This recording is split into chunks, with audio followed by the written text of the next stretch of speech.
Okay, hit it. Friendship is a good thing. Quiet. God. It's a miserable life. It's a miserable life.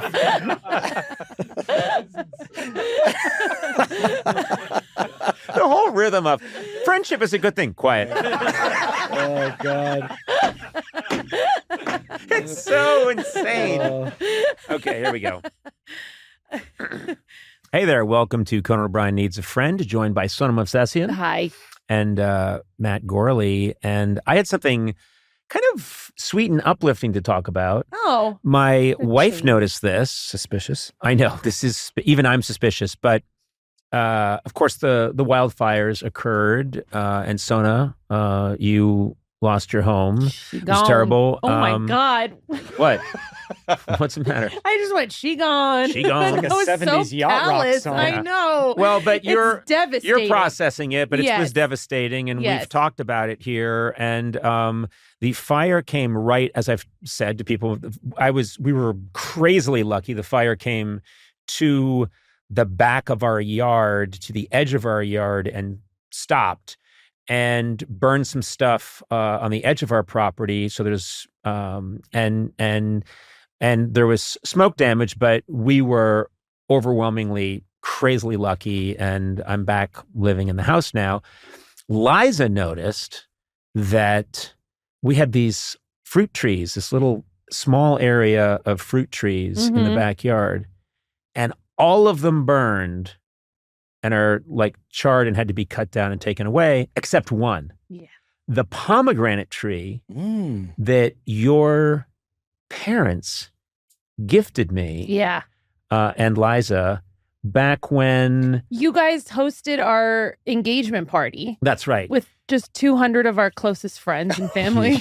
No joke. Oh my God. It was huge. Yeah, we had a big party in the backyard for your and Tack's engagement, and a bunch of obviously your friends and your family came, and I didn't think I was getting a gift because that wasn't the point of it, but your parents brought this pomegranate tree, and we planted it along with all the other trees, and it kind of doesn't make sense because all the other trees burned, and there's not a really good reason why this tree didn't burn. Yes, there is. Which is, say. Well, pomegranates represent prosperity, so obviously. And it's part of, it's the Armenian voodoo that my mom put into the tree. It protected your house. That's why it's fine. You're welcome. Did you have a pomegranate tree in your, did your parents give you one for your house? I had that question as well. I did. Right. The tree survived. So wait a minute. Okay.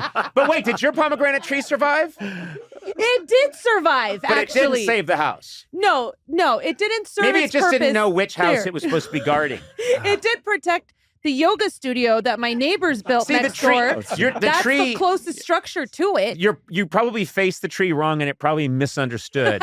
Like a well-intentioned dog. Don't worry, I saved the yoga studio, you idiot! Oh my God. I have to say, because I've traveled to Armenia with you, pomegranates and the pomegranate tree, it is a very important part of Armenian culture. Yeah, it's got a lot of symbolism to it. It's a very important fruit in our culture. And I think that, and also it didn't just survive. It's green and lush. Yes. Ours is in bloom. Yeah. It's spectacular looking, as if nothing happened, surrounded by stumps. Yeah. And I thought that was very cool. You now have to believe in the Armenian. I know we've talked about the witchcraft my mom does and the things that she believes in. You have to admit that there's some truth, something. I don't think I was a big denier of the power. Yes, you were. What do you mean? When my mom buried a baby doll in the front you yard. You just said buried a baby. Yeah, but when she buried a doll in the front yard, you laughed about it. But wait, what was that for? I can't remember. For me to have babies. And guess what? It worked. Yeah. Yeah. Yeah. Through science. Now you had Sure, my fertility doctors may have had something you to had do with you it. had you had twins. Did she bury one baby or two babies? She buried one, but it's not like. Was it a realistic plastic baby doll, or was it like a Ken doll, or was it No, it was like this doll I actually had when I was a kid, and it's gender neutral too. It doesn't have any genitalia. That's weird. The baby doll didn't have a big swinging dick.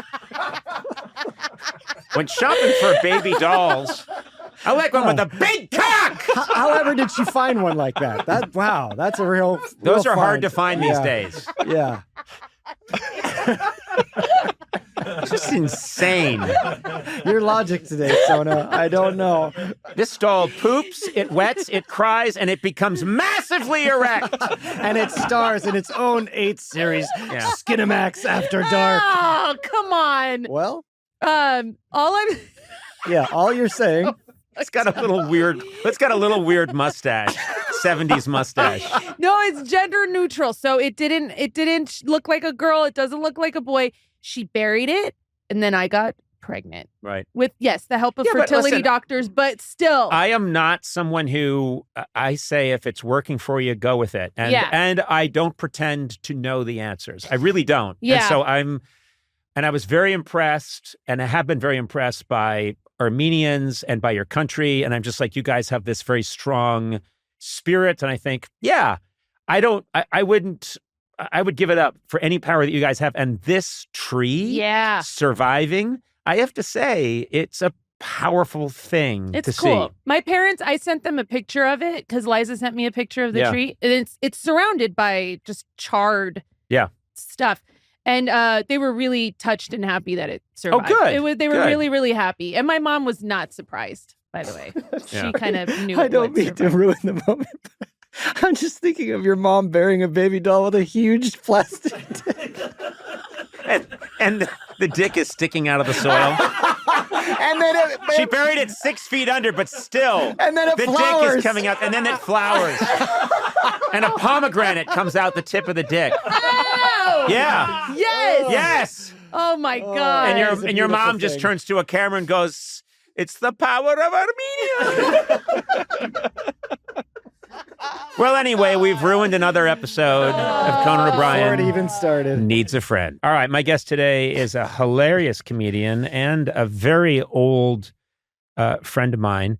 His latest stand-up special, David Spade Dandelion, is available for streaming on Prime Video.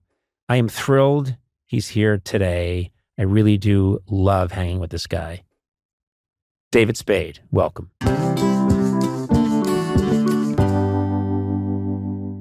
This episode is brought to you by Square. Your favorite neighborhood spots run on Square. Did you know Square can help you turn your small business idea into a huge success? Even that genius idea for moving with monkeys, the pop-up workout class taught by, real monkeys. What? Just reading the copy here, people. Square isn't just a point of sale for local businesses anymore. What began as a little white card reader is now a behind-the-scenes powerhouse, helping you manage finances, schedule your team, and cover cash flow gaps when they come up. I have to say I love Square, and sometimes I've thought, why don't I just have one? It'd be cool. No, why would you want to? Yes, that's a great idea. I forgot we were doing an ad for it. Yeah. I think that's a fantastic idea. Now you're playing the game. With Square, you could keep things at moving with monkeys. They're really sticking with this idea. With Square, keep things at moving with monkeys running smoothly, even if one of your instructors won't stop flinging bananas at the clients. Oh, boy. Go to square.com/go/Conan to learn more. That's SQUARE. Yeah, I spelled square.com/GO/Conan. Square. Meet you there. I've always believed that your home should be an expression of who you are. I have that tattooed on my low back. I could have had so many things tattooed down there, and that's what I chose. Down there. Yeah. Anyway, whether you're redecorating a single space or furnishing your entire home, Ashley has styles that balance timeless appeal and modern trends to bring your personal look home. You don't want it to look like someone else decorated your home. Yeah. Ashley offers, good job, Sona. Ashley offers, don't know how I do it without you. Ashley offers well-crafted, affordable pieces built to stand up to real life not phony pretend life. They offer fast, reliable white glove delivery right to your door. Nice. Ding dong, hello. Hey, what are you guys wearing white gloves for? We're here from Ashley. Whoa, you guys are wearing white gloves. That's right. We said white glove service. You sure did. You guys kept your promise. Visit your local Ashley store or head to ashley.com to find your style. I think you should roll right when people walk in, because then you see the real, and then when I drop my bullshit act and I start being nice to everyone for the cameras. I'm rolling now. Oh, it is? Okay. No, the whole thing where you said bullshit and when you talk about how you hate Italians. I said Why do you hate Italians? I said it on the stairs. It doesn't count. We were on our way in. Thanks for being here. Mm-hmm. Do you have like a beginning, or is this the beginning? Yeah. Whenever you're ready. I've seen the show a million times. I'm clear. I love that when you walked in, you said, which one's Conan? No, I know. I knew you were the tall one. Oh, this one with the hidden cameras. Yeah, we have cameras. Dana told me all about it. Oh, you got the backstage. He told me what to look Dana. out for. Well, I want to mention, first of all, yes, you and Dana do a great podcast, Fly on the Wall. Thank you. You guys get all the backstage dirt on what's going on at SNL over the years. Plus, you talk to other people as well. Yeah, we sort of watered down. We sort of ran through. You got through everybody. Yeah. You know, once you would talk to Jim Brewer 6 times, you knew it was, you had to move on. Gervitz is always like, you haven't scratched the surface. There's another 900 cast. And I go, yeah, but Bill Squankmeyer from 1988. At a certain point, we realized, I guess people do like stars. That's the sad part. Mark Gervitz, by the way, if you don't know, he's been a manager at Burlstein for, I think, 75 years. 70 to 100 years. 70 to 100 years. He used to represent Al Jolson. It's a funny reference, Sona. You should look it up.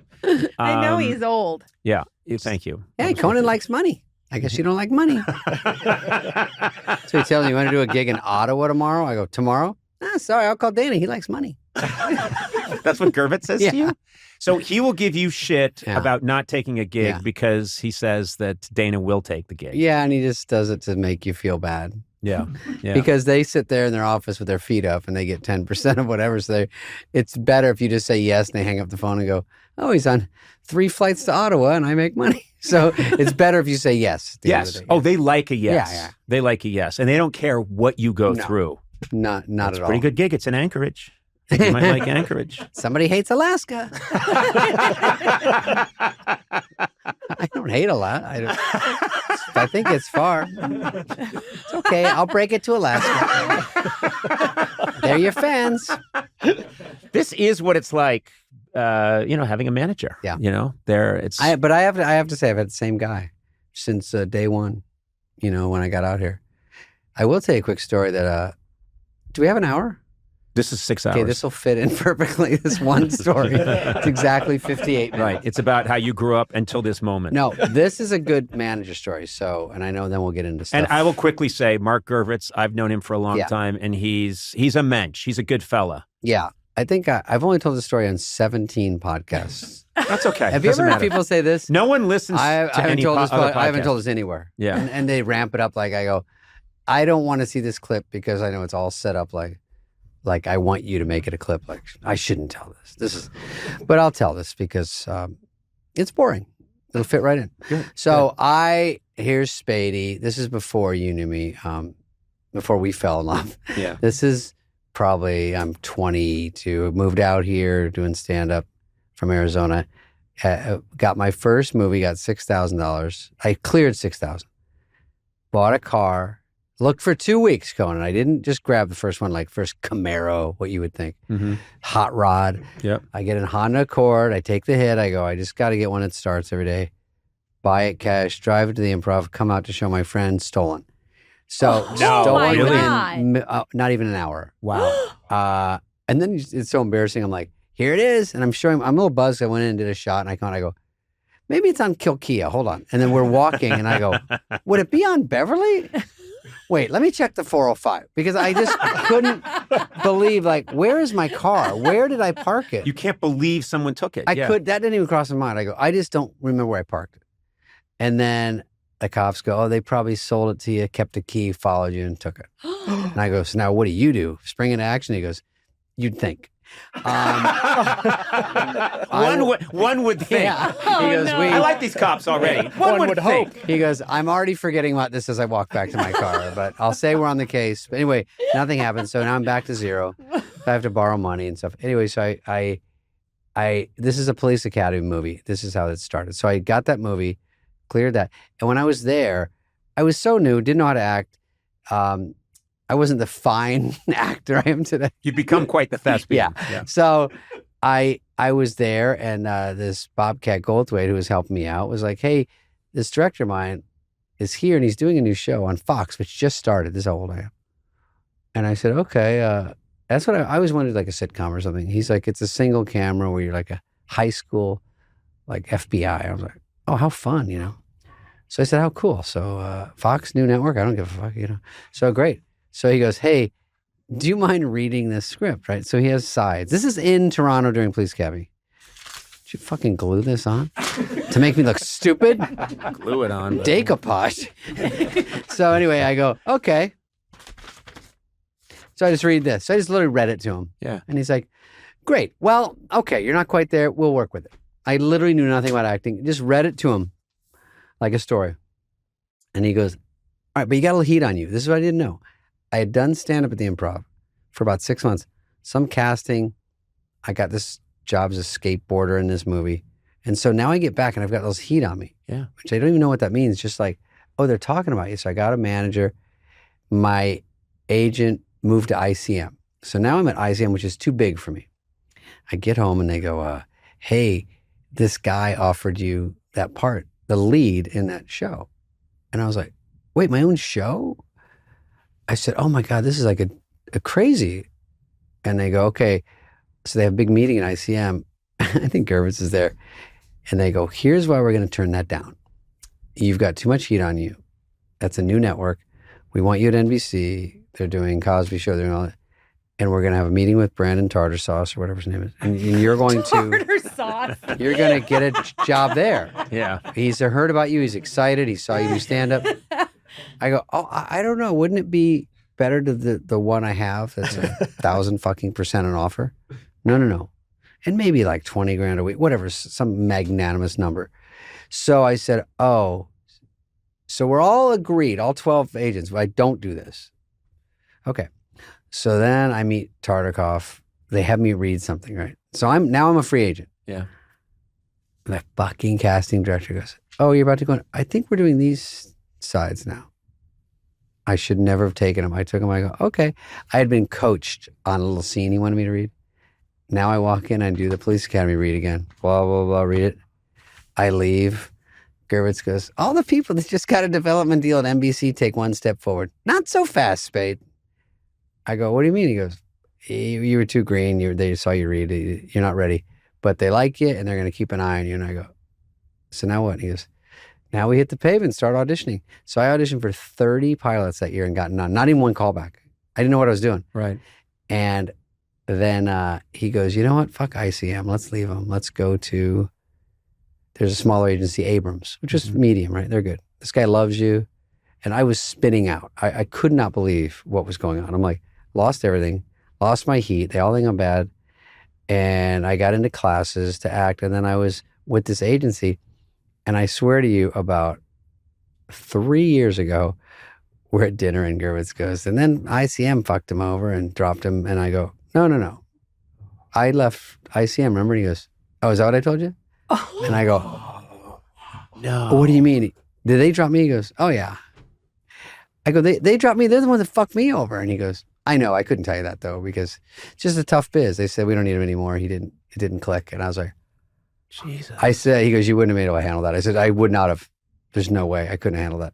Just mentally, like, the rejection was so piled on by that point, I couldn't deal with it. So then I went and scraped my way over to, SNL or whatever. Well, I mentioned this the last time you were on. I was present when you auditioned. I went with, and this was not common, but I don't remember this actually. Yeah, I went with, it was not common, but Lorne, there was a showcase. Yeah. And I can never say who was there. I can't remember. Yeah, Lorne, I remembered, I didn't go to a lot of these, but Lorne wanted me there for I was a writer at SNL. Sure. young whippersnapper, and I hungry.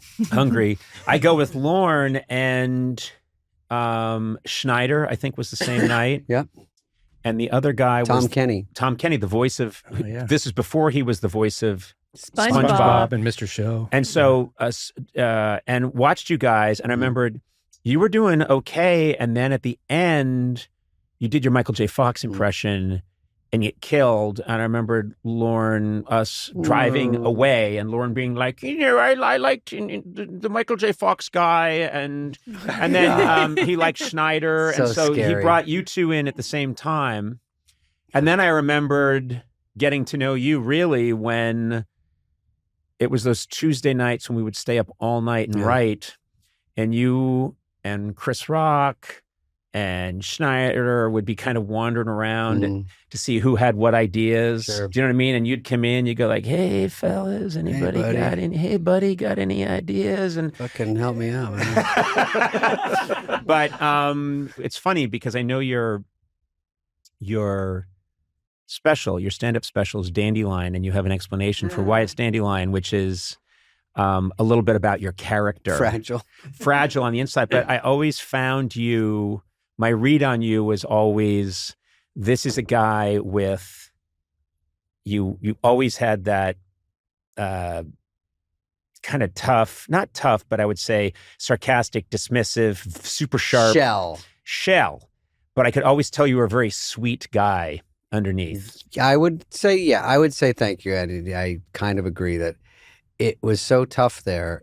Scary. And it was tough. It's the same reason I was sarcastic in high school. Like, I wasn't as scared of getting beat up at SNL, but in high school and grade school, I was in some bad places that I didn't like. And so it was sort of my thing, being a bit of a pipsqueak. So getting to SNL was the same thing. I'm just in over my head clearly and just trying to take it all in and going to doors going, I don't know what to do like here, and like everyone, it just takes so long to seep in and then figure out how to write on that legal pad and all that shit. And that high-tech legal pad stuff. It's a pad and a pen, and you just go, and then the door closes, and I go do what? I write a sketch, Toonces. I don't know. I don't write my own sketch. Do I write theirs? Who's the host? Do I get to meet a celebrity? But the thing, I'm sure you guys have covered this on your podcast, but the thing that about SNL that no one understands is how, and this is true of a lot of show business, how little supervision there is. Yeah. I mean, you get to SNL and you think someone's going to tell you, okay, here's how it works. No one tells you anything. Yeah. They're almost mad you're there. Yeah. Oh, they are mad you're there. Yeah. Lauren's standard line when you'd encounter him in the hall was still with the show, still with the show. And you'd think, I think I am. I told Lauren when we talked to him on the show, because, it's a little easier to talk to Lauren now when all the stress is gone. He's fun to talk to. And he was like, because every year, he would talk to the managers or whatever and go, I don't know. So can you just say he's coming back so he can keep his apartment? We're not there yet. So I would, for 6 years, Lauren was the one that stole your car, by the way. Was it? Oh, it's a Honda Accord. I love those. Me. Someone give me a ruler. I'll jimmy it open. Take that, prick. I know how to hotwire it. I learned it in Toronto at university. Things just got worse for you. So I love that was revealed later on too. Miss your Honda, Lauren. You hold me back. I thought Gervitz told you. I put the drop on you at ICM. Yeah. So anyway, I says. I forgot you were an old sailor. I says.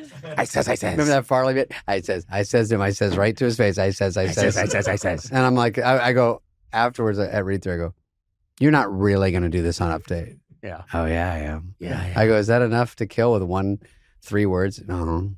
Watch. And I did, and he did. But anyway, I tell Lauren every year he doesn't bring me back, and every year I have to get ready. I have to drag my mattress down. I have to sell it. I fucking get out of my apartment.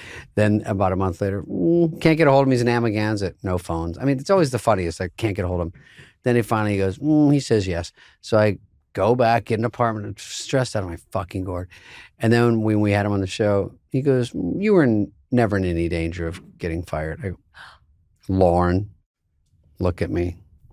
There was some danger because maybe in your head, because it did work out, but it took a while. You were there. It took a while for me to get any, you get a few snarky lines here and there, but I was not that valuable.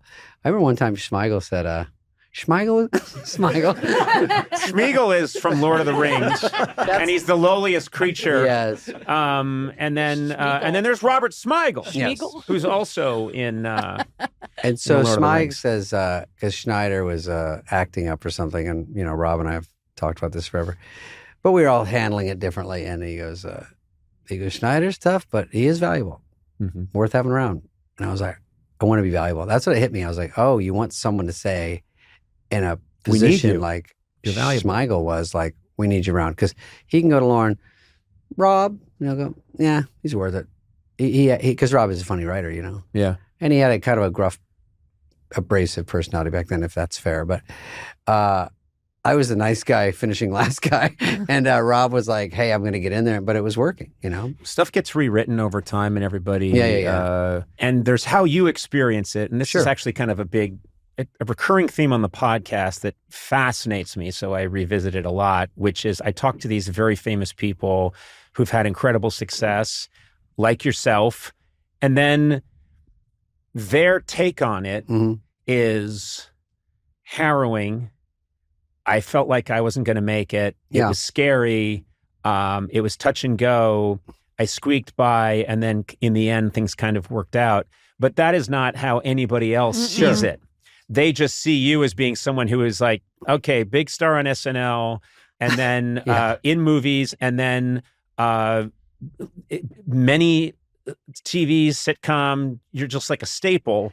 Yeah. But that is not how it feels to you. I think, in fairness, I'm pretty objective about it. I mean, most of things I say are lies, but when I look back, it was it was hard for me to get a foothold. I mean, obviously Sandler caught fire pretty quick, and he's got so many moves, all these characters, things. Spoon Man, everything was happening so fast. I was like, holy shit, he really came in loaded. And like Dana obviously is so good on the show, and Farley right from the get-go. So I just didn't have that. I was sort of just a comedian that could write some funny stuff, but took a while. By the end, I do like I'm lumped in with Farley, Sandler, Rock. I mean, that's just kind of how it is. Yeah. And I love it. So when I was just on a show, Rich Eisen this morning, I mentioned you because I was saying that chunk when I got there of talent around, which made me better, was running with people better than you. And I said Conan and Smigel and I think Greg Daniels and and all these writers and Downey and I could go on, Frank and then you got Neil and all the cast and Mike Myers and our new guys coming in with me and Adam and Chris Rock and Meadows and shit. So that was just a big chunk of people that you could look to anyone and go, oh, I can learn something from this guy. I can learn how to write, or I can learn how to perform or look at the table read. It took a while to seep in, and then I got better at it. But man, I could have gotten, if I left in a year, I told Gervitz I want to leave once. He goes, then what? I mean, where do you go? You left SNL and it didn't work. Now that's a hard place to be in Hollywood. Yeah. And so he said, just stick. Even when I wanted to quit to do movies, he's like, you're getting movies only because you're on SNL. Do you understand? Yeah. I go, well, I don't have any time to do them. Maybe one in the summer. He's like, but if you leave, it's hard to explain, but it's true. Yeah. SurveyMonkey can help you uncover what the people you care about think. Whether you're launching a new product or app or in charge of creating great customer experiences, success comes from caring enough to ask your audience the right questions. Questions like, is SurveyMonkey a good name for a company? I'm sorry, had to get one in there. SurveyMonkey is way more powerful than you might realize. Writing good survey questions is very hard. You ask the wrong thing, you end up with unhelpful answers. SurveyMonkey is like having access to a survey scientist on demand. I'm sure they're not called survey scientists, but whatever, it doesn't matter. It uses AI-powered technology to pick the best questions in the best formats to get your insights that you can trust. And after you send your survey, SurveyMonkey doesn't just show you the responses, it uses powerful AI to dig in deep, find patterns, and spot trends. Whether you're a business owner trying to understand what your customers want, a marketing manager collecting feedback on a campaign idea, or part of an HR team working to build a happier workplace, or someone trying to find a good name for your company, you can get real insights with SurveyMonkey. Physician, heal thyself.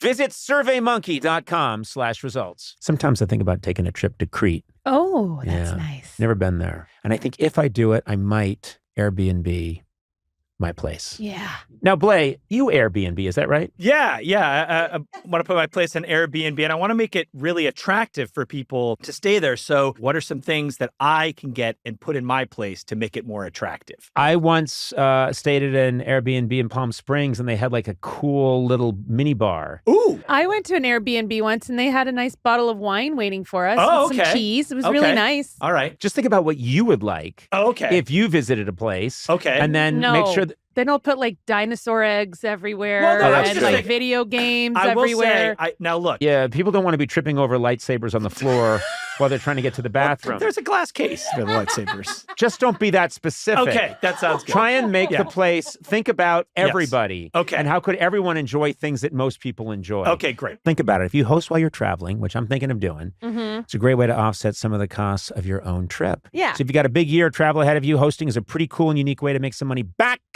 2025 is the year to be financially savvy, so don't leave money on the table when you travel. Your home might be worth more than you think. Find out how much at airbnb.com/host.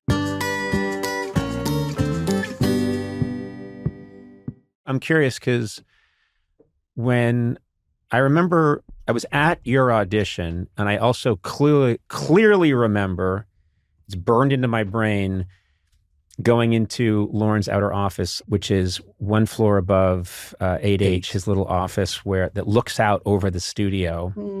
And there was watches the cows graze on really, the fucking rehearsal. It's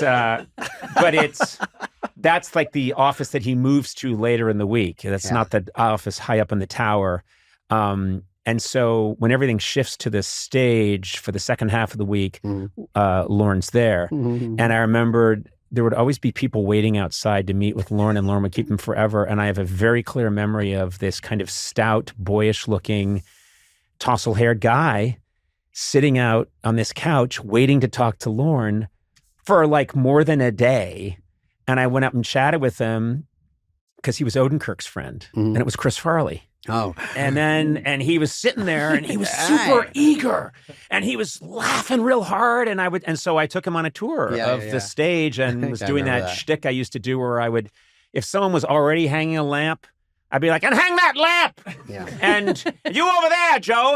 I was saying all their names wrong. And if the guy was on a crane, use the crane. That's the way. Yeah. And Farley was following me around giggling. He would laugh his ass off. And I just said, I love this. He had the energy of a puppy when you first go get the puppy. Just so much fun.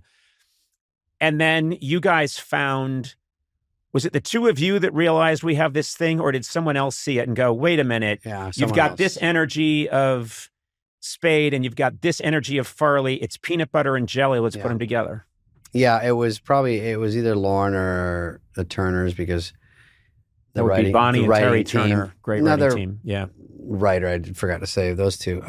But, Lorne was like, maybe something about how they are at the office. I think that's how it all started. Like, I make fun of Chris, he laughs, tells me to make fun of him again, he laughs. Just, we walk around, we go to Moose and Frank's or whatever. Not Moose and Frank's, Wally and Joseph's? Yeah, in New York. Yeah, and Huxley's and all the places that have been condemned now. But in fairness, they were condemned then. You just still went to them. Still. Yeah. Anyway, so then that got the Billy the Third got written up. That one with the Turners wrote that first draft, and then I think turned it over to Fred Wolf, turned into Tommy Boy. But that was also because Billy was Billy Madison. Yeah. That summer. That's so funny. I'm curious about something.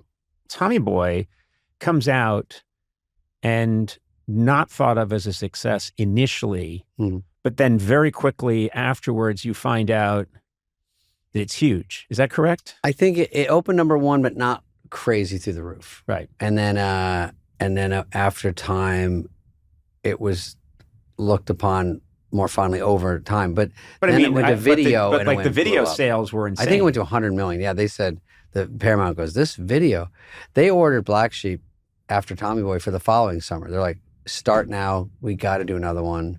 Maybe before it came out, because we shot it the next summer. So if I could still be doing those, that was the funnest, you know. And did you, I leave SNL, go to The Simpsons, I come back, and Chris would, you just sign that? That's great. Chris wrote Simpsons. It's worth less. I'm just trying to remember how I know you. The more you tell me are more clues. Worth less. I come back to do the late night show, and you guys were also generous and nice. I mean, I'm the new late night host. I'm down on 6, and I know all you guys, and so you're all coming down doing bits. Chris would come down and do bits, which I look at now, and they fill me with joy. They also make me sad because he's the one where he runs in here on Letterman. I see a lot on Instagram. Yeah. Runs down and grabs a guy and he throws him in the garbage can. Yes, yeah. Unreal. That was one of the best pieces of television I've ever seen. Fantastic. So funny. Probably not super thought out. He's wearing a thick suit. The funny thing is he would wear like a t-shirt, then a shirt, then a button down, then a tie, then an overcoat, then a cashmere. I'm like, God damn, dude, how do you move? Because my neck is fucked up. I can't wear more than 2 layers. He has layers. He goes, I like to feel tight and hugged. I'm like, God damn. And then he's running and he's sweating. He's like, why am I sweating? I'm like, you have 14 layers on. That's the other thing, funny thing too, is that he got tagged as the funny fat guy, but he was incredibly athletic and strong. Do you know what I mean? Yeah, he was. I didn't agile. Yeah, and he could do all these amazing things with his body. And I think in the same way, his hero Belushi, because he was paired with like a beanpole Aykroyd at the time or whatever. Sure, you could think of him as the heavy guy of the duo. But I remembered him being just such an incredibly physical comedian. Yeah, I think it's an extra move that is surprising to people, but it's one more funny thing about him. Like he can do those pirouettes. We did that skating sketch, remember? Yep. Bump up the jam, they will. And it was like Phil was Vern Lindquist or something, and I was Scott Hamilton, and it was Nancy Kerrigan's show. And Farley and Nancy Kerrigan, and he kept falling. Oh, that's going to hurt him. He kept falling over and over, and he got down to like 0 points. But he was a really good skater too, and so it was funny that he could skate well, and you go, oh, that's a surprising move. And then when he does any sort of like ballet, he can do these weird moves.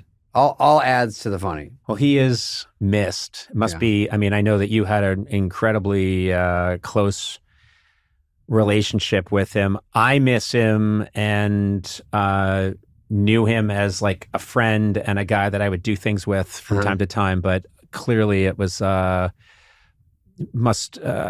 hope time has made that, I'm sure, an easier thing to handle. Yeah, I mean, we were all pretty close with him. And so any of that stuff, I remember one time he goes, I don't want to be known as the funny fat guy. I go, would you take the fat funny guy? And he said, it's a little better. Yeah. But I remember seeing you at there's another sad, Norm's memorial. Yeah. Where something did happen funny. Not the dying part, but there was other stuff that was going on. Right. By the way, it was like brought to you by Netflix. It was something because I remember going at the talk and there was like a crane shot or something. I'm starting to cry and they're like, push in. I'm like, is there camera dolly coming at me? What was that? I spoke. I don't know if I was emceeing it or you can't MC a funeral. You know what's funny? But it always just turns into that. Let's be honest. No. It's true. It turns into I think I spoke, doing well. I spoke about him up front and talked about him and then brought other people up on stage. The two things that I remember are Lori Jo was sort of running it or whatever. And I said, Lori Jo, she goes, can you speak? And I said, I'm not good at that. I said, I would do it if I just do it right away up front because I don't want to sit there and rot while thinking of So she goes, okay. And then it was like, Downey went up, standing ovation. I'm going to bring Conan up, standing ovation. Lori Jo goes, then I think you bring her up. She gets a standing ovation. And then we finally get back to you and you finally go, all right, we're going to bring up some friends, David Spade. And so I walked up and I go, well, I guess the standing ovation portion is over because I was the first. Which killed, by the way. Yeah, that was a good one. I should have gotten off. Honestly, that was the fucking funniest thing that happened. And then, but when I walked up, I fell on those fucking stairs. Oh. And you caught me, I think, and you grabbed me, and I think you fell too. Yeah, I'll tell you, I know exactly what happened. Yeah.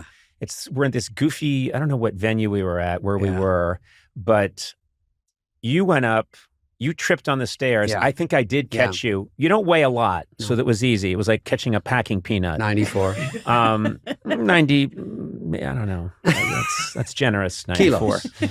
You fell and you started to float and I grabbed you. You're like a balloon. Yeah. But then I thought, what's wrong with Spade? Why did he trip on that step? So then cut to me. What's wrong with fucking Spade? He can't walk upstairs. Apart. So then you do your thing. I go up to then take the stage again to bring up the next person. My foot catches on something on the step and I trip and I turned it into like a roll and stood up again and people thought, oh, Conan's doing like physical shtick. Yeah. But then I walked off stage and I said to the guy, that step, Spade tripped on it and I tripped on it. And the guy went, yeah, that happens a lot. We should fix that someday. Yeah, he knew. He said we should fix that someday. And I'm like, yeah, what happens when Dame Judi Dench is killed? I mean, the two of us can take a fall. You know, what happens when it's the... It was pretty funny to me that he kept going. Like, it felt like most people trip. And I'm like, well, this isn't an anomaly. Like, with me, I look over and thought he'd be like this. He was like this. Like, yep, another one bites another the dust. One, yeah. And then he said, like, I went into it with him a little bit. I went, what do you mean? And he was like, well, you know, it's higher than the other steps. Like each other step is exactly so 4 you're used inches. To like this, yeah, this, and then there's one that's like 5, and he said, and it's also uneven, and it's coming off. You're like, fix it! And there's also an earthquake. That's not my union, you know, so. I mean, I don't know how many of these funerals you host, but you did a good job. I have, you know, it's weird. I became the funeral guy because I've done a bunch. Oh, boy. And I really fret over them and worry about them because it's not just a regular thing. You're really trying to think of who was this person, and now they're starting to rack up where it's like I've done a bunch now. Too many. It's hard. You're good at that stuff. You're doing the popes? I'm doing the popes. Yeah. Yeah, I'm being flown in. Is the Pope's going to be in L.A.? Can you get me in? This is my friends always want to get tickets to shit. Can you get me in? I just have to tell this one story, which is I have to tell this because it's a Lauren story. But after 9/11, you know, there was like months and months and months of cleanup, and it was an area that you couldn't go to, but sometimes people went down there, and Mike Sweeney ran into Lauren somewhere, and Lauren knew that Mike Sweeney was my head writer, and they're chatting for a little bit, and then Lauren, to be magnanimous, said, have you been down to Ground Zero? And Mike Sweeney went, no, I haven't. He went, would you like to? And suddenly Sweeney pictured a velvet rope. And you are a Sweeney, but look, yes, right this way. Oh. And there's the big pit. And we called ahead, yeah. I'll have the veal, and I'd like to be near that part of... What I kept saying, which was never working, was I might head down to Ground Zilch. And everyone's like, Didn't where? catch on, huh? Ground Zip. And they're like, you're talking about the 9/11 where people died? I go, no, I'm talking about something else. But that was tragic. But yeah, I went down there like a week later because there's a 9/11 benefit where we all flew in and there was a concert and all stuff. I think Adam went on, everyone went on. And they took us down. That was one of the perks. Oh my God. It is. It was a weird time. It was so weird. It was such a crazy time to be in. It was like a humble brag. I went down. Yeah. You get close? Yeah. I got a little souvenir. But 9/11, yeah, I know you think it's funny. It's not funny. But my friends, it's noted that you laugh. My friends go, Sona, Sona, what the fuck is wrong with you? It's so funny. You're a monster. I'm crying. We're doing a thing about how it's not funny. Yes. And then you start laughing.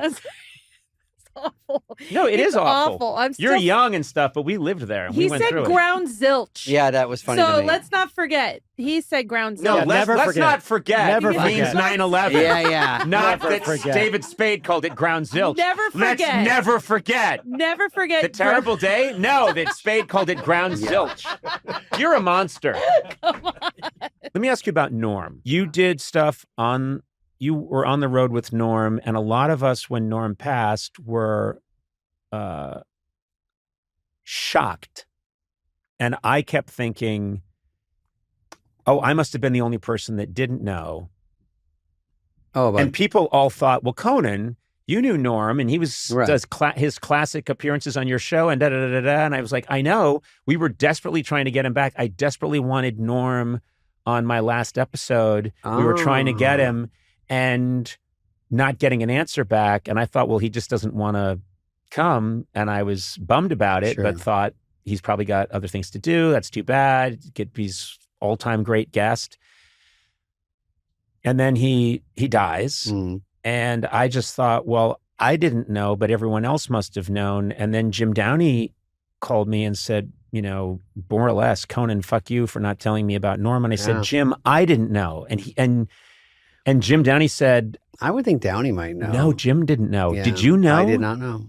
And you were touring with him. Well, I'd done some gigs with him, and then before COVID, me, him, and Dennis Miller was our last one together. But great, super fun, obviously. And then, but you know, we would talk, and it was more about coming over for dinner. Same thing, where he didn't tell me because he'd go, no, I can't. And then I go, well, it's just me and you sitting 10 feet apart, but something to do. And he's like, yeah, okay, for sure. And then that night I go, where are you? He goes, David, it's COVID. And I go, what is it? So you're not coming? We're not supposed to leave the house. I go, I know, but we've talked about this. Like, you're allowed to go places. And then, oh, yeah. Okay, well, let's do it next week then. And then he just did that routine. And then until it was too late, but I didn't know. So I don't know who knew. I think Gervitz knew, and maybe I think Gervitz and Lori Joe. Yeah. I think that's about it. Yeah. And I think, I think two things about it, and they're diametrically opposed. One is, I wish I had known, because I would have told him what he meant to me. Yeah. And there's that feeling why I wish I had known. And so initially I was mad that I didn't know. Yeah. And then there's the other side, which is great respect for him wanting to keep it private. Yeah. And him not wanting people to treat him any differently because he was sick. Yeah. I don't know. I have both feelings at the same time. Yeah, I feel the same way. Like, it was just so overwhelmingly horrible that I just like. Then later it took me how it affected me, where like I was mad at him. Yeah. But by the way, just not to lighten up the feel here, because I know it's getting sad. But when we were at the memorial or whatever that special was for Norm, yeah, where we watched, we were watching the special. Remember that we watched his special. That's why the cameras are there. That's a separate. That was a thing. Wasn't that after the memorial? We went into the room. You're talking about two different things. No, there was a kind of a eulogy for Norm that I sort of spoke at again and brought people up. And then there was a separate thing where Norm had made he was planning to do it was fascinating. He was planning to do an hour, and he had an hour together, or 50 minutes. And he really had it in his mind, and he knew, I believe, and Lori Joe would know better. I don't want to speak for her, but I think he was planning to go into the hospital for what he thought was going to be something routine maintenance, maintenance treatment for his condition. Yeah. So what he did was he said, before I go into the hospital, I want to record. So he recorded using similar technology, amateur way, like literally just a camera there. I mean, we're doing here is far more sophisticated, and he did from memory his whole 50 minutes, and it was really funny and great. He goes into the hospital, and he dies, and then Lori Joe found the tape, and they thought, to round out the special or to give it something else, let's have you, me, Sandler, Chappelle, Letterman. Who else was there? It was more. Molly? Molly was there. Molly Shannon. Maybe a bunch that was it. Might have been it. It was, and had us watch it. We hadn't seen it. watch it in real was a little time. weird because and then cameras filming us. Yes, and then talk about it right afterwards. And that part, I mean, I think it came out really well, but I remembered it was very powerful to be in a room and have everyone else leave and shut the doors and then suddenly Norm was there. Yeah. And he's being hilarious and we're laughing and loving it. And then it's over. And then I think we just started talking about it. Got a little teary-eyed at parts though, because you're just watching him going, and then you start drifting your mind going, okay, it's over. It's right before. Mm-hmm. And then we talk, and then it's funny because we're all talking. And then also we're like, just a weird scene. Yeah. Will that ever be released, do you think? It was. I think it won an Emmy. I didn't realize that. Yeah, it was Do you have released. Netflix? I think it's on Netflix. Sorry. Oh, your mistakes get cut out. That's nice. Yes, it won a, Can you edit out me laughing at 9/11? No. Okay. Because we never forget. Called Nothing Special. We never forget who thinks called it's Nothing funny. Special. So. Yeah. All It's right. called Nothing Special, and it won an Emmy. Was it called Nothing Special? What's that? Was it called Nothing Special? Yeah. Norm This is the Macdonald. thing that Nothing. you guys are watching is aired. Yes. Yeah. The whole his material. No. Just so we're Has clear. he been listening? This is his first podcast. Is he new? He won a contest. Is he a contest Yeah, he gets to he's a sit in? contest winner. He got to fly in, and we didn't. He told him not to talk. And He then loves he's that not I even- make fun that of him. microphone isn't even real. No, it was the special was. You see, it plays Norm's special, and then you see our reaction to it. Okay. So that's the whole. So you see both. Sorry. No, that's okay. Don't be Gotcha. sorry. Yeah. No, be sorry. And that's humanity. You should feel terrible Yeah. about your Oh, crimes. okay. We should edit that out. You know, We'll edit all that at out. the memorial, the first one with the dolly shots, whatever that one was, that you were falling everywhere. When people die, I'm mourning them, I tend to do a tumbling act. Yeah, you for were a little just bit, just getting, to sort of loosen you up were the crowd. Also, by the way, I think it was like 4 inches, and the next one was like 9 inches because everybody, their toe hit that fucking thing. I'm still mad about that step. But I left in between that, and then there was like a part 2, or maybe it was I'm confusing them, but I had to come back. Yeah. So I had or I just left during it because it was getting too sad. So I ran out. This is when I went to McDonald's, and in the Amazon special, I talk about that exact thing. I went to McDonald's in my suit and was in line, and the crazy guy comes out of the bushes and takes off shirts and smacking the guy ordering. Yep. So I go, let's back up, but let's park. I want to watch. So I went in, and that whole thing takes place from the Norm Macdonald thing. I didn't okay, so that happened from the Norm thing. That's a real story, and it was really happening, and I did get scared when he came in because I thought we were going to get in a fight. You, first of all, I want it noted that someone you were very close to, a colleague and a cherished person, passed away, and you were present at the memorial, but walked out halfway through to go to McDonald's. But then something funny happened, which you could use in your special No, Dandelion. because So I had guess already we got done that my all set. Yeah. Yeah, you did your set, so then you're out of there. I scored, and now it's time for some chicken McNuggets. Maybe I'll get some. I tried to sound real, and it's too many comics there, and I'm trying to sound like say nice stories about Norm, and everyone's just looking for punchline. It's such a weird scene because it's all comedians, and you're just like, I'm just going to leave here, and everyone's going to be like, who did well? You know what I mean? It's like, that's everything. It is. Okay, let's talk about this. This is a real phenomenon. Yes. Where a funny person dies. Yes.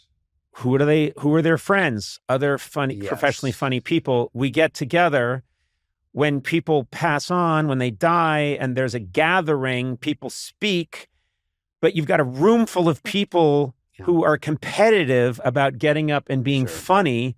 And it's a strange phenomenon.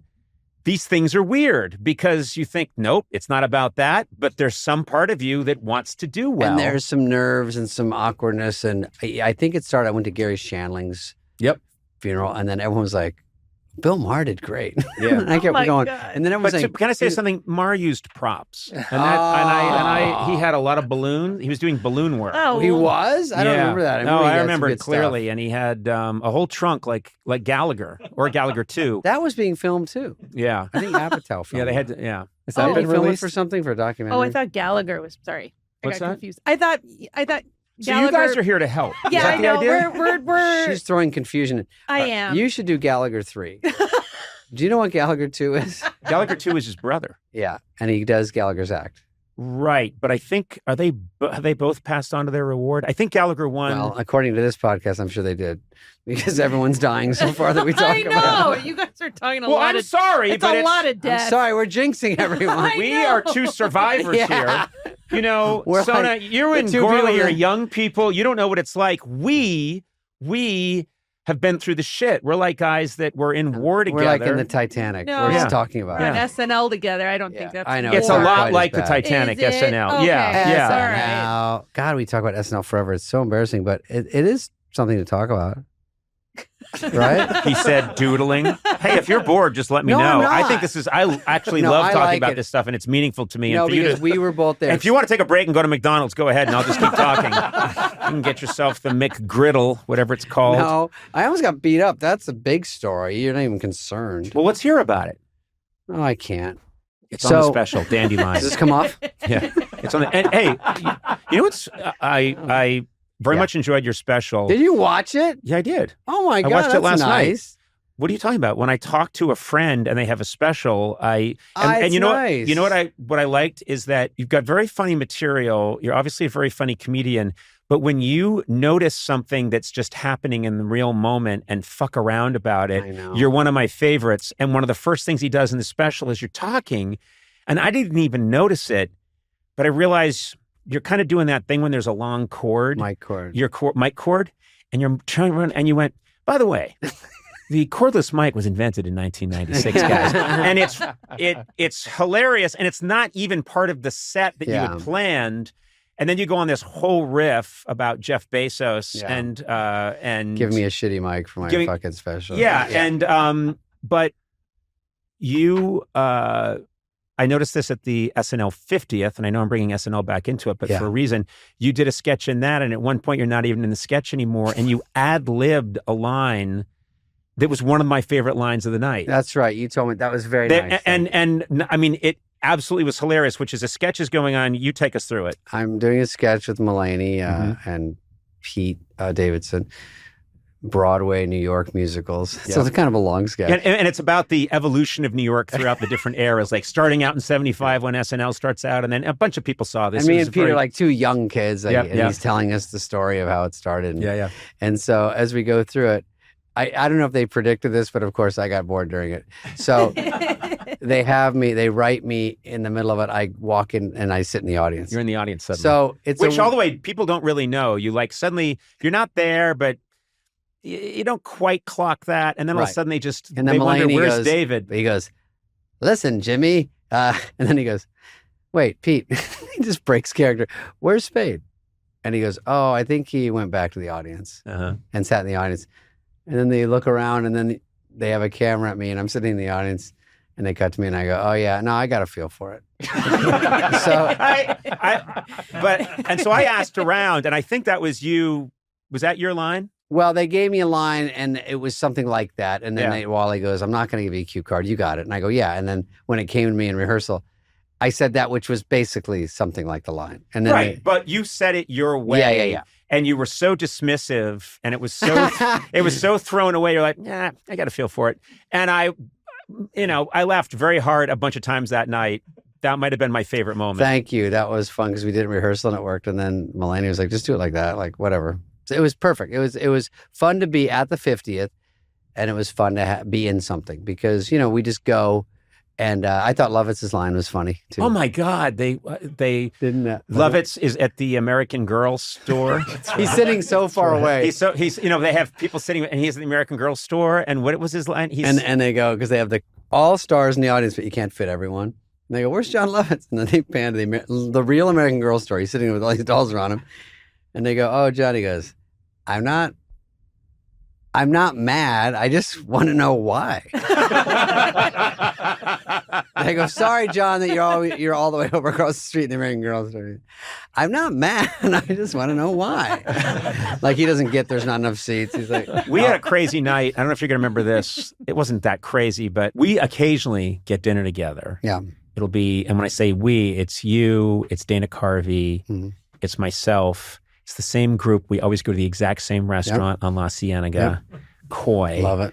And it's this thing we do, and we'll just sit around and talk. And I remember one night, it wasn't planned. It was a total accident. We're leaving the restaurant and we hear, hello! Hello! And it's John Lovitz. What do we have here? What do we have here? And he is always himself, and he's one of the funniest people you'll ever meet because he's always himself. And whatever he's doing, if he's standing with an attractive woman, he'll say, oh, and this is, and this is Jessica. And then he'll look at me in front of her and say, jealous. He's a walking cartoon character. And he does play the John Lovitz. He does what you want to hear. But we were with him and we're all talking to him. And then I can't believe this really happened, but we all walk outside the restaurant. And Lovitz is standing there and he said, hold on, they're delivering a car for me. And they delivered like one of those trucks. Oh, yeah. Was delivering a car to him at the restaurant. What? I don't mean like an Uber. I mean he was taking possession of a fancy car and looked to me and was like, jealous. Yeah, I was jealous.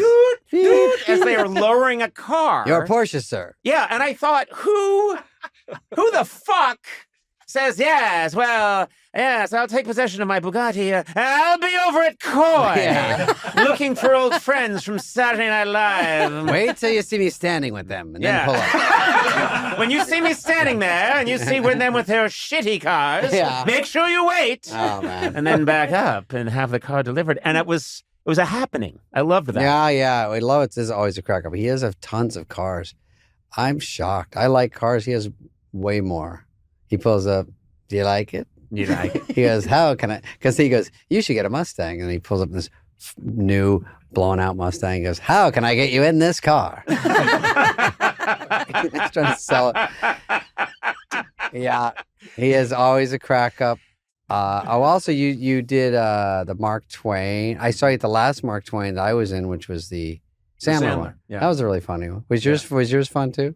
Yeah, it was a lot of fun. Yeah. It was a lot of fun. I was more fun than I thought it was going to be. I really like showing up for other people. Yeah. Being talked about, of course. Is it weird? I was dreading, and then I loved it. Yeah. Just because everyone was so funny and I just saw the lineup out there on the poster that you signed for yourself or something, but it was on the wall. Other people and signed it to me. I don't know exactly what happened, but I stood with a marker and I signed Letterman, Mulaney. It's part of your deal. Sign here. I signed everyone else's name on it to pretend. I was with Nikki Glazer in Vegas, and she gallantly took we did our show. Yep. And she goes, I'm going to miss your set. I'm going straight to the airport. Went straight on the red eye to you. Got it together. I mean, that's a brutal. She killed, and I was just in Vegas yesterday and ran. I think drove by 7 different signs. Oh, for me and Nikki. Yeah, for you and Nikki, and I adore her. Yeah, she's great. adore her, and I adore you. I love the idea of you two being fun, out there together, and that would be a show. I would love to see that show. Yeah, you'd laugh. It's funny.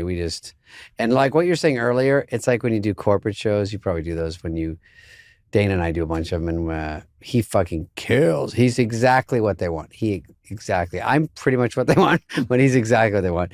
But whenever you do anything, actually any show when I'm on the road, this tour, if you say anything that they don't think is scripted, like that mic thing, or you say something about this, or you make fun of the guy over here with the lights, it always works 10 times better than whatever you're really supposed to say. Yeah. It's so funny that it always works that way. One time I was doing this corporate, and this is just a dumb example, but it was like 3 nights. One night was like Stevie Nicks, me, and then Journey, right? So I'm going backstage. They're like, and don't forget, tomorrow night, we got David Spade coming, but don't forget, tomorrow night, Journey. They would put over the loudspeaker.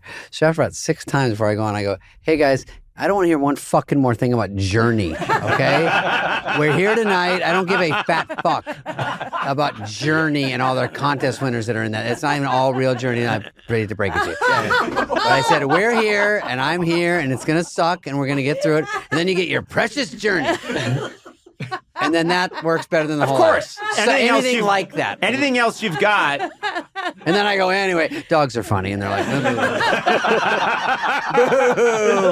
Oh, I smell your act. Go back to Journey. Yeah. You really got it with that Journey Say thing. shit about anything else. David, I've kept you here long enough. And I... God, that did go fast, Conan. I have to say, we did a good job. It was nice and fun, and you were great. I think I did a good job. You did a great job. You were all over the map. I think Sona and I did the best Yeah, I think work here. me and Matt. In your own way, I think you guys a lot. killed it. Yeah. We learned about Building 7 over there. Yeah. Jesus Christ. Oh my God. Yeah, Building 7. So, to end on a positive note, Pearl Harbor. yeah. Yeah, there we go. Now, He's Sona doesn't know back. what you're talking about. David, Yes. on a serious note, I've known you, I don't know, I think it was 1989, something like that, 1990. I can't remember. It was a long time. I've known you a really long time, and I'm always really happy to see you. And Thank you. It's really you good to are see you. a deeply funny Thank person you. and also a sweet gentleman. I've Thank always you. known you to be that. That sweet rumor, hopefully it's sticking around. Yeah, we're getting it. We're getting the word out there. It's not trending well. People aren't buying it, but there's a lot of pushback on it. But David Spade Dandelion is available to stream on Prime Video. I watched it last night. Very nice. Yeah, It's I really really appreciate it. funny, and That's it. you're a good man. On the road, come see And me. so- I know your friend You know what? Adam. You know Tell your what? friend Adam I said hello. Actually, someone said there's a house over there by you guys. I don't even know where you live exactly, but We keep it that way. didn't you get Sam- didn't it get close to you? Yeah. You can oh, take this God. out Oh, if no, you no, want. no. It's fine. The fire's got... Sandler and I live very close Yeah. to each other. I lived closer to the fire than Sandler. But can you still live there? You cannot. Yes, I can. Yeah. Oh, great, Yeah, great, yeah. great. We're God. You know, Yeah. I'm very lucky. We were very fortunate that our house was close, and Yeah. we had to move out of it for a couple of months, but it was just smoke damage. Sorry to bring that up, but yeah, I'm glad yours is okay. So you saw us getting out Mhm. with some good sentiment and some good feeling, and you brought up the fires. Yeah. I said quickly, I was racking my brain, Chat GPT, what's the saddest thing that's happened recently? The fires in Los Angeles. and it goes, this show's over. I wouldn't bring it up. I go, no. So wait, so ChatGPT knew Yeah, even that they it was a knew, yeah. mistake. Oh no! They know everything. They just I go, would have ended on the journey bit. Yeah. That really killed. Yeah. I thought you had timing. You're proving. Yeah. All right, David. yeah. I hope I see you real soon. Yeah. Give me about 100 yards ahead of you, and then you take off. Yeah. All right. Thanks.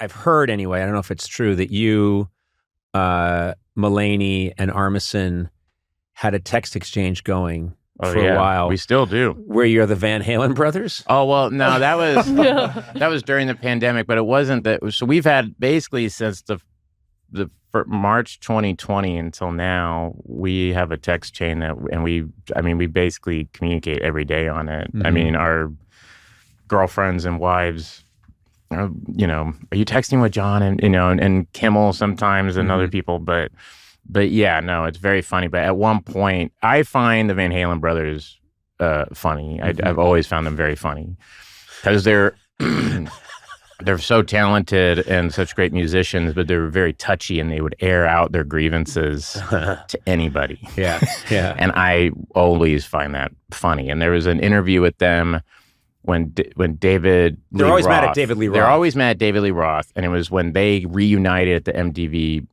Movie or Music Awards. Uh-huh. And it was just funny how it was like, and then, so Dave just goes up there and, it was like Eddie Van Halen's like, Dave just goes up there, he's bopping and booping, doing his Dave thing. He's very disrespectful to Beck. And then you hear Alex Van Halen going, yeah, very disrespectful. Very disrespectful to Beck. And I sent it to Mulaney and Fred. And Mulaney said, could you imagine getting rear-ended by these guys? And then it just started us getting rear-ended, the conversation, and then them holding a press conference. And I remember Fred had the joke. He just put in parentheses, no one is asking anything. No reporter is asking a question. And then it was Eddie Van Halen going, all right, one at a time.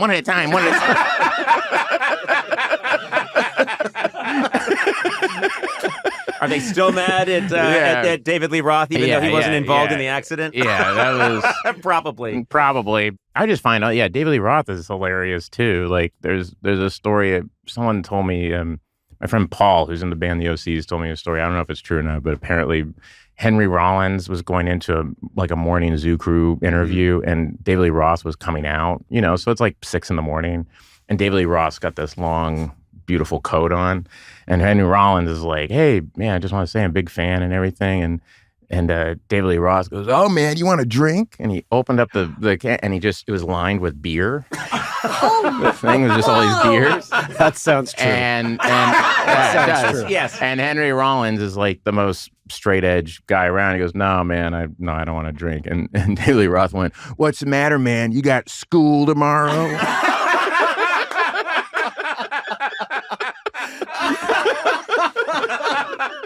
I hope that's true. I hope that's true. It has to be true. It has to be true. School tomorrow. I was like, I love this guy. I love it when people. I always love it. Literally not progressed since when he was in high school. Yeah, I love it when people are. Man. I love it when people are who you want them to be. At all times. That always Yes. made me really happy when I would meet celebrities or famous people and they were exactly who I wanted them to be. When I worked at South Park, he pitched a movie to us where it was like where he was an assassin, and he was like about a guy trying to get his dog back. And we were like, oh, and we had to say, oh, they made this movie John Wick that's kind of similar. Nah, but the guy has a dog? I go, yeah, no, he has a dog. Famously. Wait, what do you mean he's got a dog? And then he thinks no one's seen those movies. Parker, and Trey Parker pitched. He goes, well, what if you're you, and it's like you're having to go on these missions, but you got to like have the band. The band's also going, hey, Dave, we need you on tour and stuff like that. He goes, nah, I don't want those guys involved with this.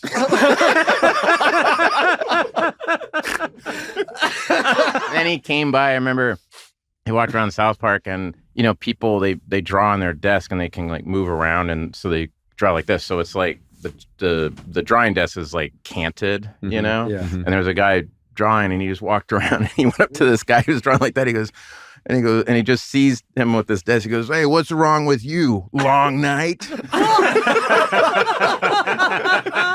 Like, everything's in a party context. Yeah, and he goes, hey, long night? And he went, and the guy went, whoa, Diamond Dave. I'm not kidding.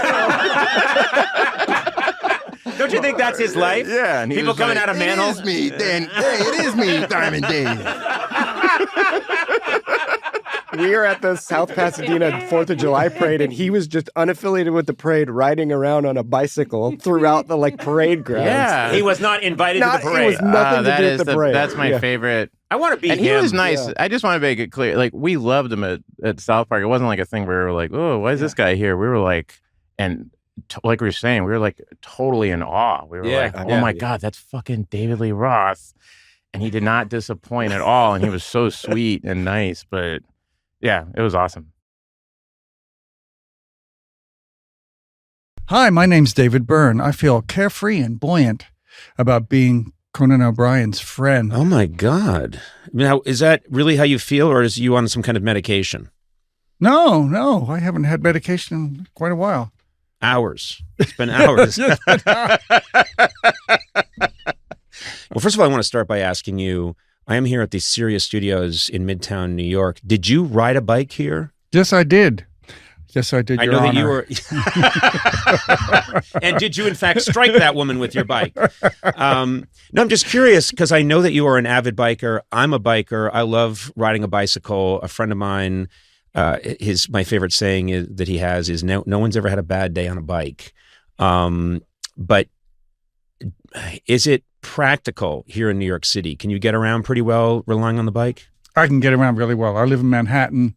Manhattan's not that big of an island, and usually most of my meetings and work are below Central Park, let's say. Yep. So it's pretty easy. I've gotten used to it. I stay in the bike lanes. I mostly stop at red lights. I've never had a serious accident, so I'm right. very lucky about that. Yeah, I wouldn't advocate and say, oh, just you've never done it before. Okay, just jump on a bike and get into traffic. Right. I would not. I would say that to someone I didn't like.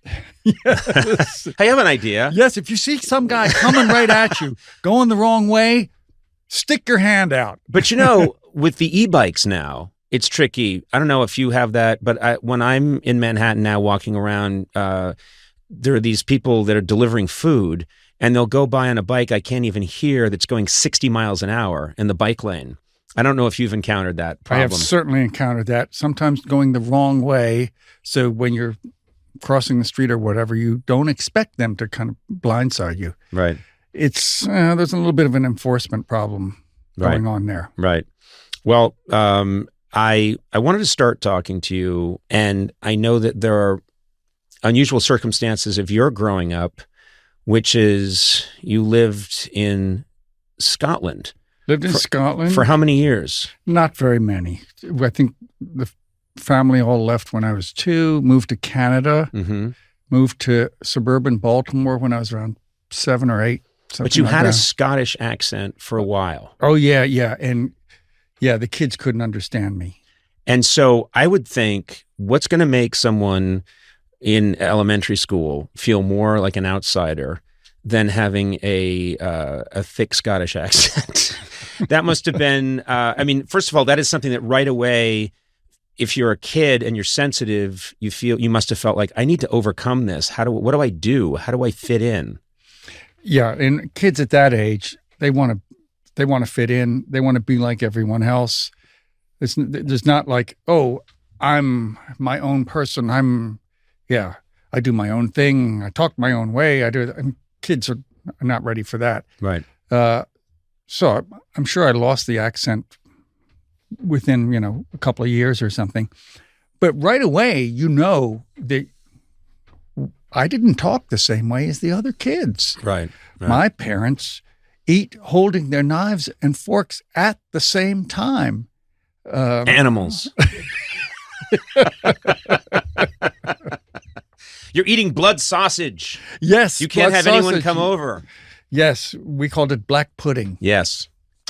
So I would think, and again, I do think sometimes, although these things can be painful when you're a kid, being too well adjusted comes with a price. And I think feeling a little bit like an outsider maybe has some advantages when it comes to maybe you, I don't know, having an interior life, thinking, what can I find that's mine? And then that turns out to be music.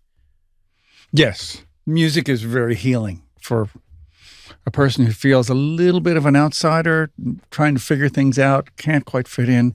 Music, the rock music, what it's all like, wow, there's people out there kind of like me. Mm-hmm. Where are they? Right. They're not here, but I know they're out there. They're not out there. I can hear them on the radio. What instruments, because I'm obviously guitar, but there were other instruments that you dabbled with as a kid? If you can call a tape recorder an instrument. Yeah, you can. Okay, then I did that. My parents were not like showbiz pushy, but they were supportive. So my dad had a tape recorder and I wanted to start playing with it and doing things I'd heard about, like cutting up tape and rearranging the order of the stuff on the tapes and editing and doing all that kind of thing. And so he, let me do that. Yeah. So supportive in that way. It was really nice. And I think you dabbled in violin, accordion. Did you play accordion for a bit? I had a friend who played accordion. I played violin. And then at some point, I connected with a friend and he played accordion. I played violin and ukulele, and we played on the street sometimes. And I did a little bit of, you might call it acrobatics. Mainly I just stood on one leg. You stood on one leg as you played. Yeah, as I played and looked at the. That's very Jethro Tull. He used to stand on one leg in Aqualung. Exactly. He'd stand. What am I thinking of? Ian Anderson. Is that his name? Yes, would stand on one leg and play in this very dramatic pose, and play his flute solos. I think my gesture was meant to be a little more ironic, like. Look at what I'm doing. Look isn't this amazing? And yet I was really just standing on one foot. Well, clearly your act evolved. It's not like in the early days in the 70s at CBGB's, people were like, you got to see this guy. He stands on one leg. Yes. How's the music? I don't know. Yeah, but I haven't listened to it. I mean, obviously, you've always had a strong inclination to combine. There's the music, but you've always, in a way that I feel like very similar to David Bowie, you've always wanted it to also be a great theatrical experience. You've wanted it to. I mean, I remember the giant suit and Stop Making Sense and how arresting that was. What a great idea that was. Thank you. So you have your physicality and the way you moved, and then the suit and how they're fighting each other, but also complementing each other. And it burned a hole in my brain at the time. And I think for a lot of people it did. But where did that sensibility come from, do you think? Were you always interested in that? In making it visual and theatrical? Little by little. I think at first, I mean, again, growing up, seeing like David Bowie shows and some other kinds of things, I realized, oh, that is a thing that can be done. You can do a kind of theatrical show with wear costumes or whatever. That's not completely out of the question. But I thought, no, but we don't know what to do. So we started off trying to take it down to ground zero and not do anything. Just wear street clothes on stage and not have any kind of look. Of course, not having a look ends up being a look. Yeah. There's no way, you can't escape it. So after a while, little by little, started incorporating things, like a little bit of movement, this and that, more and more, a little bit of lighting. At first, we had no lighting. We would say we'd go into a club and just say, just turn them on when we start and then turn them off when we're done. Really an on-off, just someone with an on-off switch. Basically, yes. Just, sorry, I know you want to be creative, but please, we're not ready for that yet. Right. And yes, living here, I started seeing kind of downtown experimental theater, things like that, people doing different things. And I saw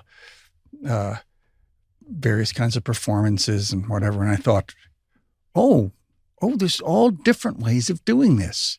I don't have to be like the various rock stars that I know about, that I might love, but there's other ways of doing things. I didn't necessarily copy those other people, but it kind of opened up a world of, think outside the box. Think of what you can do. And I was we'd finished a tour. I was in Japan talking to a friend over there. And I said, I'm not sure what to do on stage for our next tour. And this guy said, well, being kind of facetious, saying, well, in the theater, everything has to be bigger. And I'm thinking about what I'm wearing. At that moment, I was thinking what I'm going to wear. So I drew on a napkin a really, really big suit. Now, being in Japan, I was also thinking of the kind of traditional theater there, like this genre of theater called No. They wear these very wide-shouldered I've seen those outfits. Yes, and they look kind of flat when they turn to the side. Mm-hmm. It's like a big rectangle in front with a head in the middle. And the shoulders are obviously very square. Yeah, very square. And I thought, you could do that and not have it look Asian, but have it look like a kind of business person's suit. I don't know what that means, but I thought that could be nice. It feels like it means something. Did you feel that the glasses also were part of the aesthetic? You know what I mean? Or was it just, I need to see? No, I didn't wear glasses then. Yeah. And you did in some videos, I think. Yeah, I did in some videos. But it was just for the look. They didn't have any glass in them. I don't think. Yeah, it was just for the look that I thought this person, this character. So, but I mean, then you come from that, you start there, but then as you need to, as you evolve and start playing with things, you start adding more and more, but it starts very stripped down. Yes. Didn't know what to do, so thought, let's eliminate everything. No guitar solos. Maybe there was just a hint of a guitar solo. We're going to wear our street clothes. The lights are just going to come on at the beginning and go off at the end. Right. All those kinds of things. No choreography. Mm-hmm.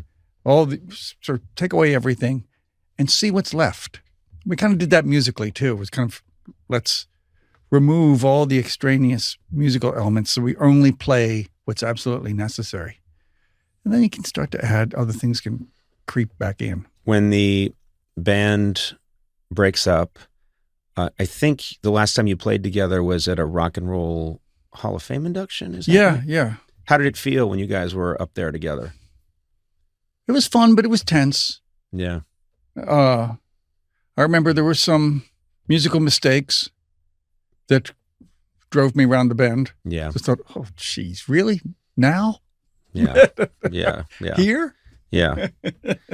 There's the pluses and minuses of being in a band. Yes. And I have always really admired the decision not to reform the band, because I've always thought, when something happens and it's pure and then it's done, there's a real beauty to stepping away from it.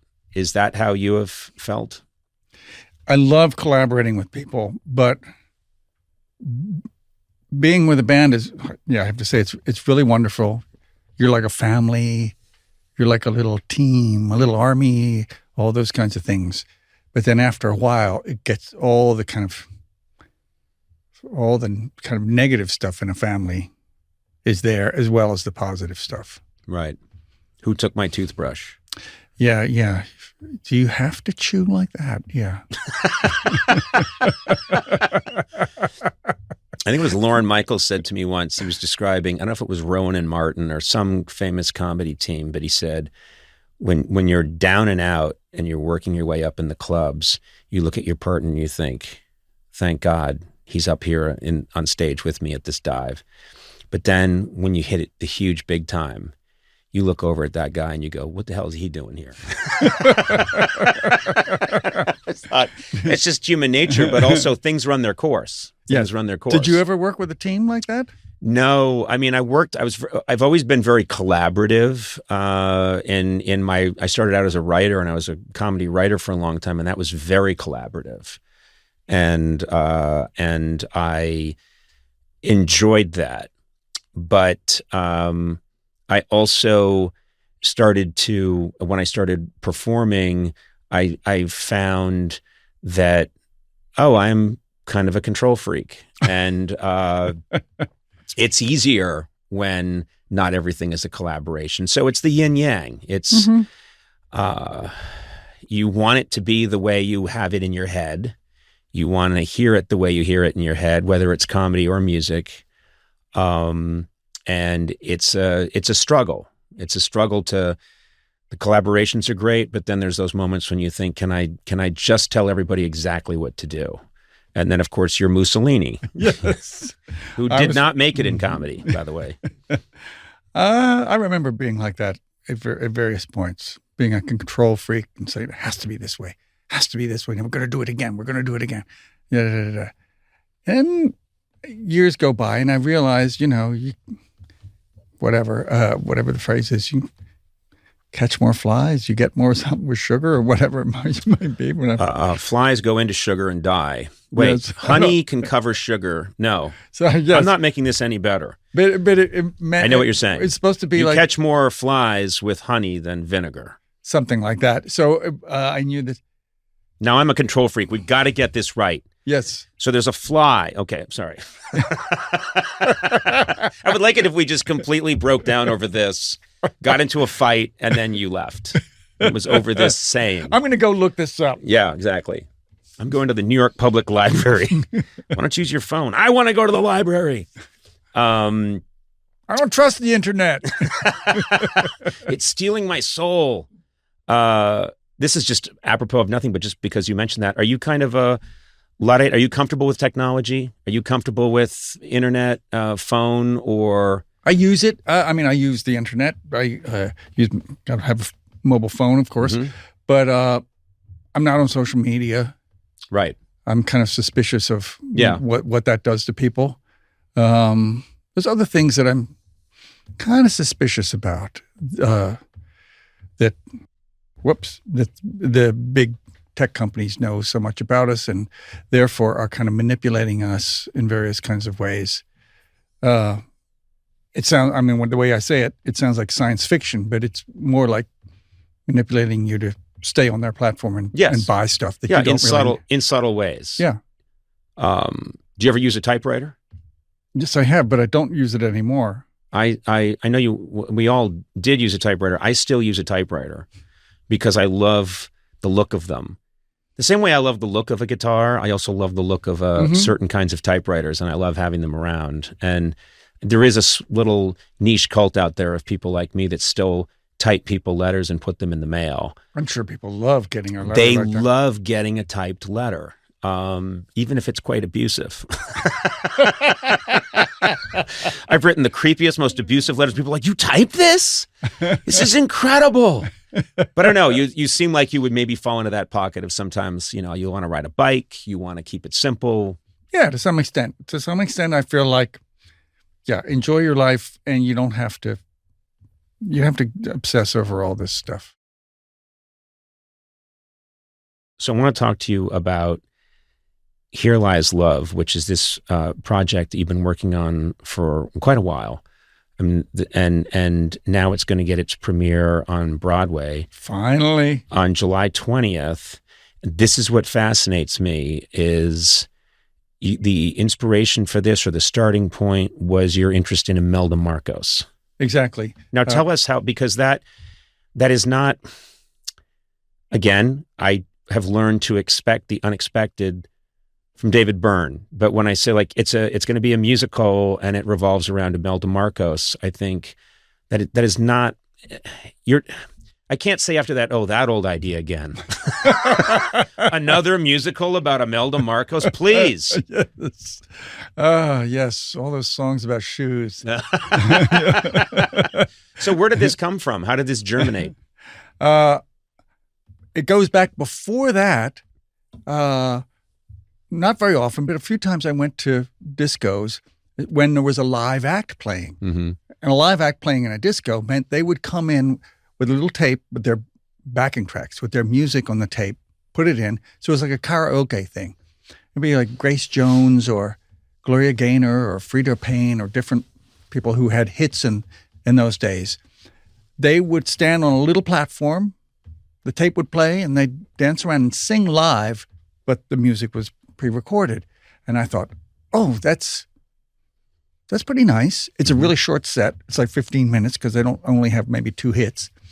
And then I'd heard the DJs in those kind of places saying there's an arc to the evening. There's where we take the audience on a journey, dancing, and maybe they're doing other things, but it's an arc. And I thought, but what if the arc was a story?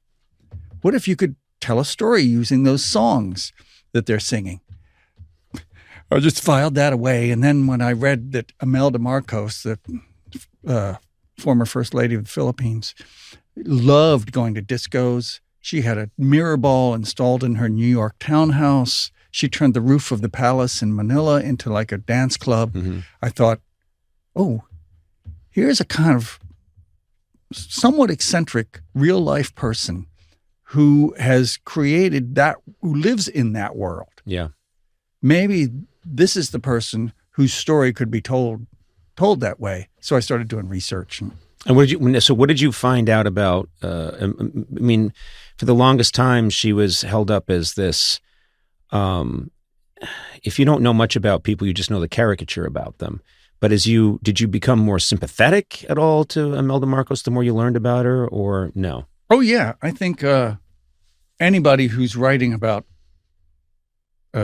another person or some situation like that, you have to try and empathize and understand what drove them to do what they did. Mm-hmm.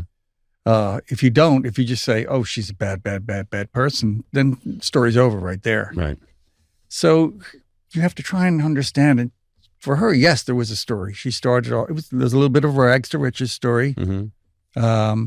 Poor girl from the poor side of a very influential family. So she watched her relatives, her richer relatives, and she would have to serve them tea and things like that. And she thought, why them? Why not me?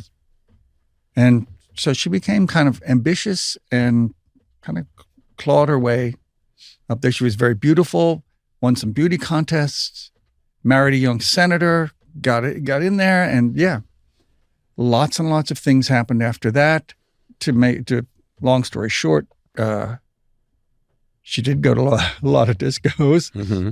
and in the end, she and her husband declared martial law. Yeah. They put the country under martial law, which meant the press is muzzled. Any dissidents can just be rounded up. Bad things happened. And eventually the populace revolted, but in a very peaceful way. They held an election, but it was kind of a fake election. And like someone else we know, they claimed they won when they hadn't. Right. And people just turned out on the streets everywhere and just said, no. Enough. We're not having this. And that might have been the end of it. They might have just said, who were you to say? The generals started defecting.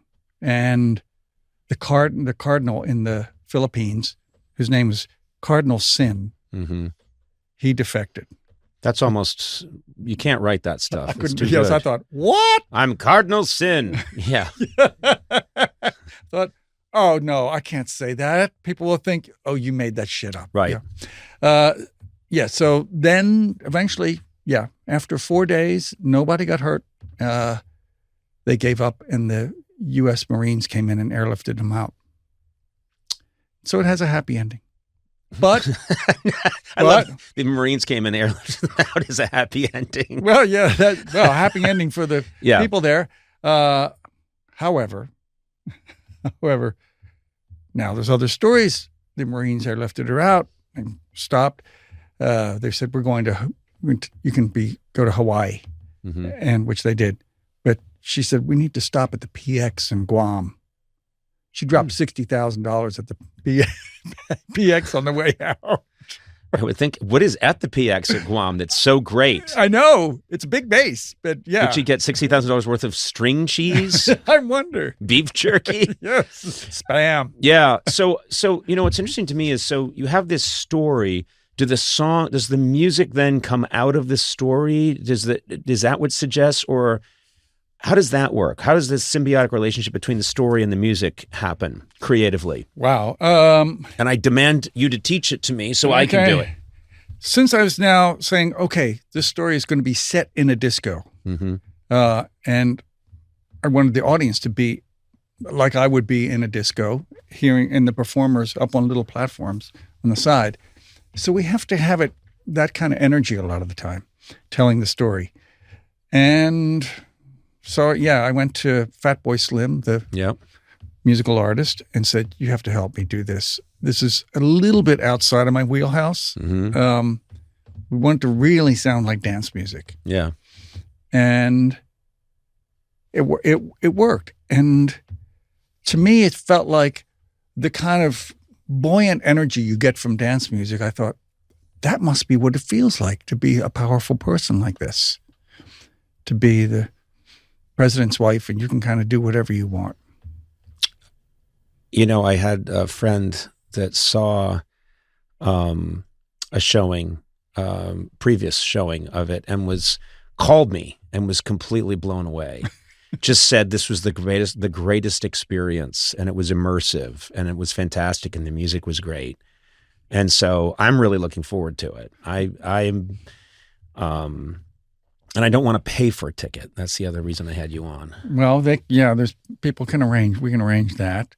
No. I don't think you understand. I want you to pay me to no. And I'd like to show up late, and I'd like the show to stop when I show up, and I'd like a light to hit me as I make my way in. These are things that I demand when I go places, which is why I'm never invited anywhere. I'm glad your friend liked it. It is a lot of fun. I made it sound like it's a history lesson, but the history comes through with all the dancing and music and everything. What your creative process? Do you find that you have? Is it do you find that you do the best work, say, in the morning, at night, or is there no rhyme or reason to your creative engine? I found that I've fallen into a routine where the morning I get up and try and empty my inbox of emails. Mm-hmm. Never happens. But then after lunch, I can start to work on whatever I really want to work on. And it's kind of like, if there's more emails coming in, forget it. Yeah. There's this, I mean, they've done studies that say that there's so much creativity. It's really not that much. In a given day, someone might have 2 hours of real creativity. I agree. And then after that, everything is busy work. And I get fascinated by this stuff. So, Hemingway used to say, he'd get up very early in the morning, and he said, if I get right to it, I have about, I think he said 2, maybe 3 good hours. And he said, then I know the tank is done or almost done. He said, but I always stop knowing what the next thing is going to be to make the beginning of the next day easier. Oh, I see. Which I thought was really like a kind of a cool trick. Yeah. He didn't go to empty. He went to, there's still a little bit left, and I'm going to stop here. And then the rest of the day was swimming, fishing, unfortunately drinking way too much, but he would do whatever it is or boxing, some cubist painter. But then the next day he could say, okay, I know I have about 15 minutes where I know what I'm doing, and that will give me the momentum to get going again. That makes perfect sense. I think I probably do that too. And I'd have some kind of administration work in the creative thing, like let's do some line editing. Let's maybe just try and figure out some rhymes in a song that didn't quite work, like go back over it and see if you can fix it a little bit, but not the heavy lifting of coming up with something on a blank page. I also wanted to mention we have a mutual friend in John Mulaney. Oh, yeah. Who I just adore. I think he's a brilliant mind, and just thrilled to know him. How did you and John Mulaney come to be friendly? Through the director of Here Lies Love, Alex Timbers. He's a theater director, and he directed a thing that John Mulaney and Nick Holt did called Oh Hello. Oh, yeah. I've seen that show. I love that show. Yeah. He directed that and said, David, they'd like to sometimes invite someone up on stage. Will you let them do that? I said, oh, sure. So I did. I was one of the kind of ringers in the audience that they bring up, and you become part of one of the... Was it the tuna sandwich? Yeah, the tuna sandwich thing. And they do that. And of course, they're all in like...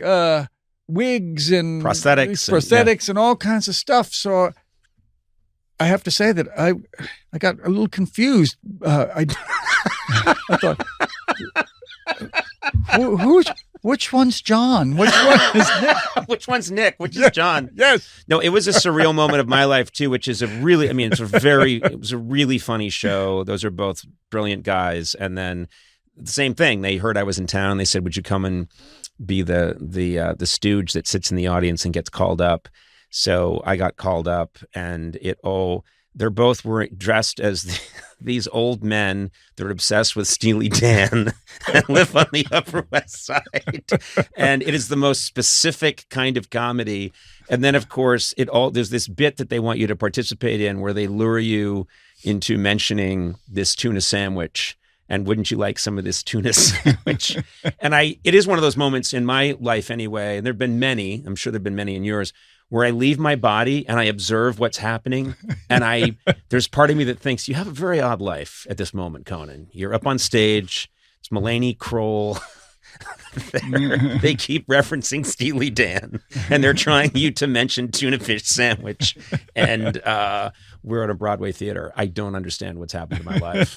So it sounds like you had this similar experience. I had a very similar experience. Yes, this giant tuna sandwich comes down and appears, and really the whole stage smells like tuna fish. It really does. I smelled like tuna fish for days afterwards. They wouldn't let me fly commercially for a while. I like that you're good friends with John, because I'm obsessed with whatever this line is between comedy and music. I know that there's some kind of visceral connection between the two.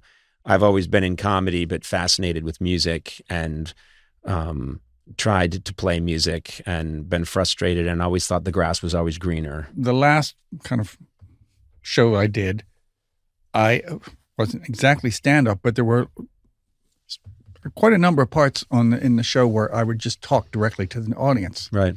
Kind of like a comedian would do. And sometimes I got laughs. Mm-hmm. And so I got a little tiny taste of that. I loved it, but it was terrifying. Yeah. As a musician, you have this whole group of musicians, and you have the song and everything that just the structure is it's there. A structure. Once you get on that roller coaster structure, or whatever you want to call it, boom, you're supported. Right. You just ride it. Right. Whereas if you're just standing there and you're trying to make people laugh or pay attention, at least, if they don't, it's like, whoa, we're in trouble now. Yeah. Yeah. I do think there is a connection in that. I had to do something today and got up in front of this crowd, and I could tell it was tight. And I always think what time has taught me is be patient and find the rhythm of the room. Like, let's find the rhythm of what's happening in this room. And then I can work with that.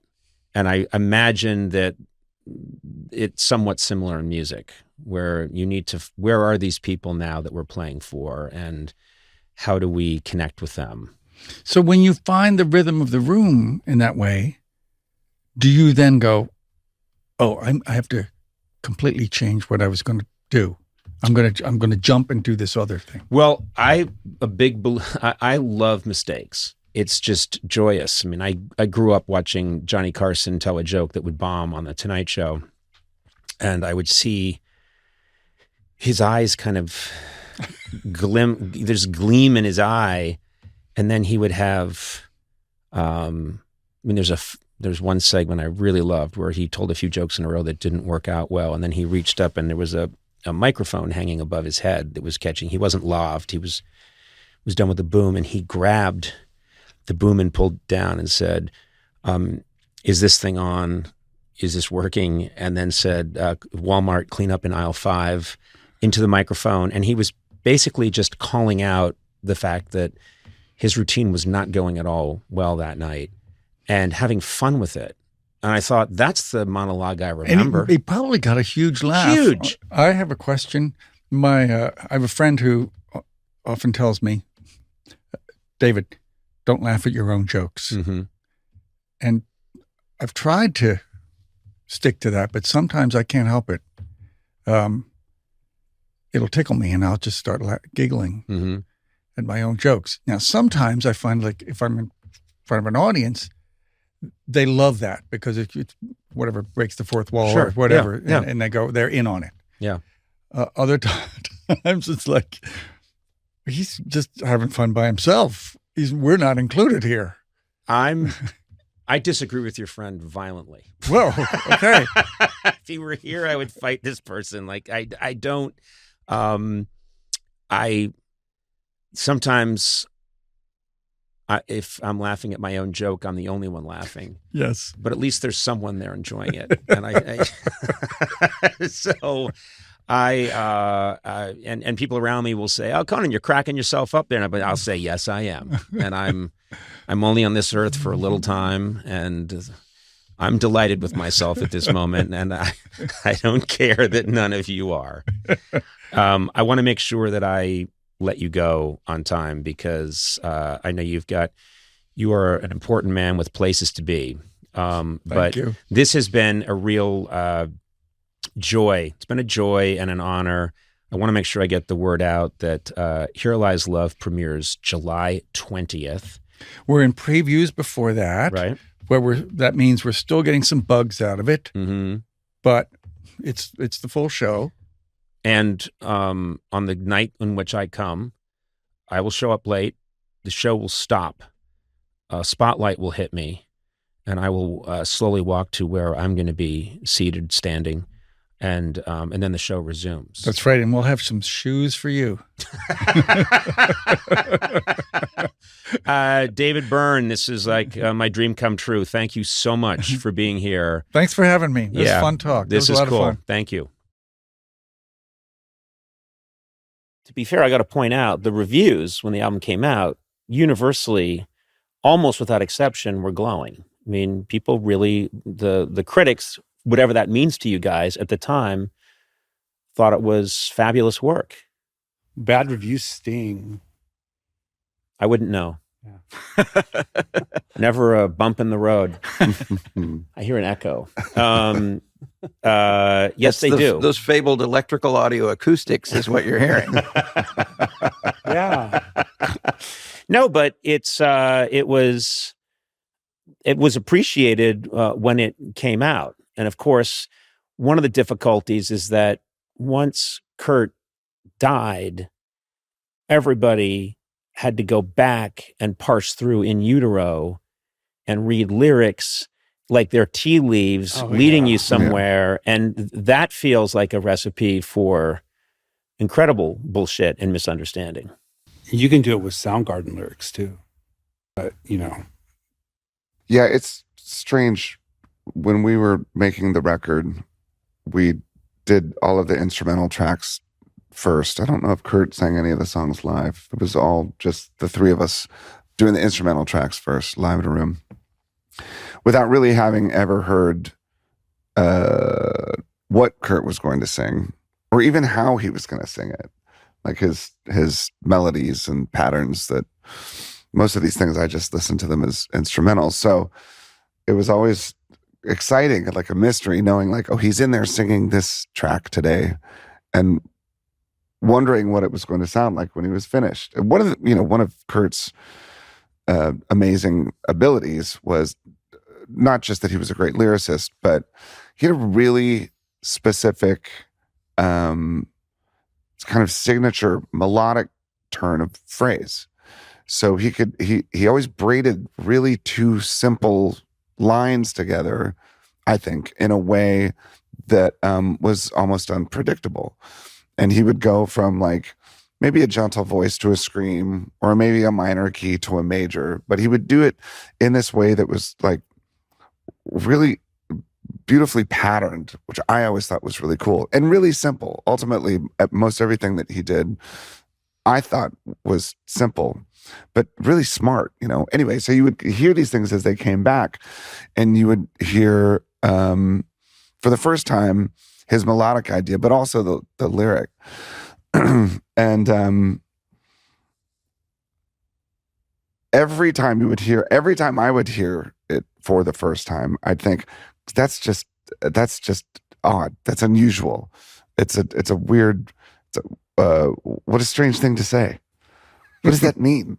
But as the drummer, of course, I'm like, shit, did I slow down in the chorus? Now, fuck, my kick drum's too, I still to this day, if I listen to that record, I'll find things or I'll feel things that I didn't necessarily feel 25 years ago. Not just in light of everything that had happened, but of course that, everything that did happen can, kind of screw the lens a little bit or distort maybe what it felt like before and what it feels like now. Yeah, I mean, I think it's a slippery slope. It's easy to look back at that stuff and There's a thing that people don't give Kurt credit for enough, which is that like a lot of people think of his lyrical sensibility as just being a journal of his feelings, right? He was an artist and he was incorporating stuff from, other things, other influences, bands and records that he admired, stuff that he'd read, like literature. There's a line in one of the songs, I think it's most babies smell like butter. Is that, you know what I'm talking about? Yeah.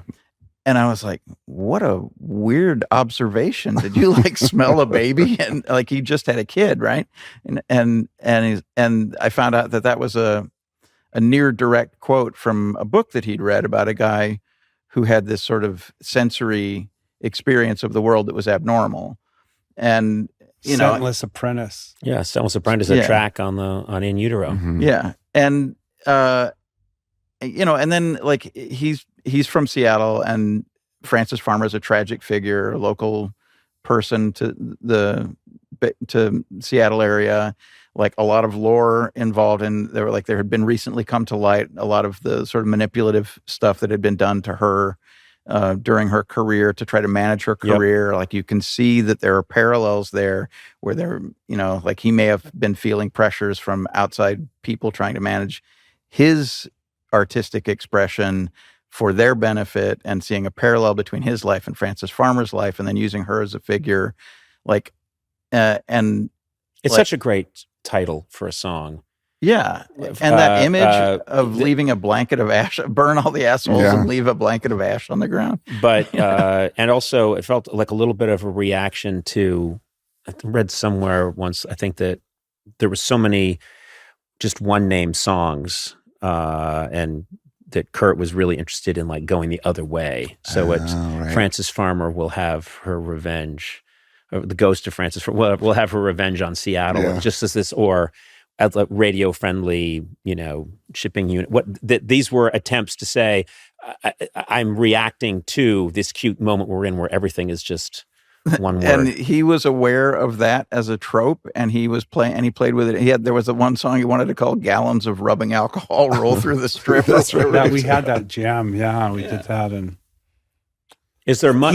He also wanted to be cryptic. Like he didn't want to be like be dated or be put in like some kind of box or something. Mm-hmm. So he also was just cryptic, and that allowed people to just invite people in to make their own interpretation of it. Then if you look at his other forms of expression, like Steve said, like Kurt was an artist, and he was a great painter. He was a sculptor. He would do comic books, and he's more than happy to walk you through every panel of like a comic he did. Right. And they were always just tragic figures, the people. And they were, or just weird, like writhing spirit apparition kind of, everything was just kind of strange and dark and weird, but very well done, beautiful, very, done very well. So that was when he was expressing himself musically, is that, in Utero's, that's all over In Utero. I can go anywhere in the world, walk anywhere in the world, anywhere, and see someone walking down the street in a Nirvana t-shirt. And we're here in Chicago. We were walking last night to go get a bite to eat. Saw someone in a Nirvana t-shirt. But I could be in, I could be on Guam and just see someone randomly walk by in a Nirvana t-shirt. And what always strikes me about these moments is that there's this massive projection that happens, which is Nirvana, Legend, Kurt. It all gets prismed out, and it gets so huge. And then I talk to you guys, and he's your friend that you knew intimately. You guys were very close. And it's all become so much bigger. There are people out there that have opinions, strong opinions about who he was and what he meant and what you guys meant. And it must just seem surreal to you at times. Like, no, that was our friend. There was three of us. We were in a van together, and it has now become this IMAX projection on the world. When my kids sometime will ask me, let's say, my daughter Harper and I were driving in the car not long ago, 6 months ago, and a Nirvana song came on. And we don't listen to Nirvana at home. This Nirvana song comes on, she's singing along to the words. And I'm thinking, wow, that's weird. I've never heard her listen to a Nirvana song. How does she know a Nirvana song? And she says, She said, Dad, how old were you when you made this song? I said, God, I think I was like 22, maybe. She goes, oh, how old was Kurt? I said, I think he was maybe like 23, 24. And she goes, what was he like? And I'd say, well, he was really nice. He was kind of shy, sometimes quiet, but he was cool. And she goes, get super pissed off. Yeah. But she says, well, he was shy. Was he shy around people that he knew or people that he didn't know? And I said, well, kind of a little bit of both. And she said, God, that's so strange that someone who feels shy like that could write these songs and sing them for everyone to hear and then stand on stage in front of 100,000 people and play them. I thought that was so cool because I think she wasn't looking so much at that other thing. Yep. She was looking at the person, right? And, after Nirvana was over, that curtain got sort of pulled away. So it changed the way I thought about every other mythological rock star that I'd ever followed in my entire life. And it really made me realize, oh shit, they were an actual human being. We talked like they're playing cards or something like that, but they're just people. I have a very clear memory of this album coming out because there's, I think, a 3-day difference between when In Utero drops and when I start my late night television show. Oh, wow. And I remembered the music on the album, because I was such a huge fan, being such a background music to the terror and the weirdness of me starting a late night show from complete obscurity in 1993. So that's similar to the Nirvana experience, I would imagine. That at the time when the band became popular in 1991, we were so young. Yeah, I think I was 21 or 22, and you might have been 25 or something. But we were kids. You're kids. We were kids. Yeah, and so when you talk about the amount of time that's gone by, to me it's not even so much about the years. It's about the experiences that just kind of led one after another, going from 3 kids that were basically living or touring out of a van to them becoming a huge band, and then In Utero becoming the sort of the uncomfortable soundtrack to that sort of transition. I think like shit. That was a night by 1992, 1993. We were living in a different world than we were just 16 months before. I was thinking about it today, and I was thinking the only way that you can understand the making of In Utero is to understand where you were at that time. The only way to understand that is to start with the Nevermind, which had its Geffen Records, modest expectations by the record label. I think they were going to be very happy if you sold 250,000 units. They printed 50,000 units of the CDs. 50,000. 50,000. Thinking that should do it, and if we have to make more, we will. I talked to someone who was working at Geffen at the time. They said when Nevermind hit and started to blow up, and then really blow up, at one point they had to stop making and manufacturing all of the other CDs for the other artists on their label and turn them all over to making Nevermind, which sounds like something that just doesn't happen. It was completely unprecedented. And so that's the good news. But with that comes all kinds of bullshit.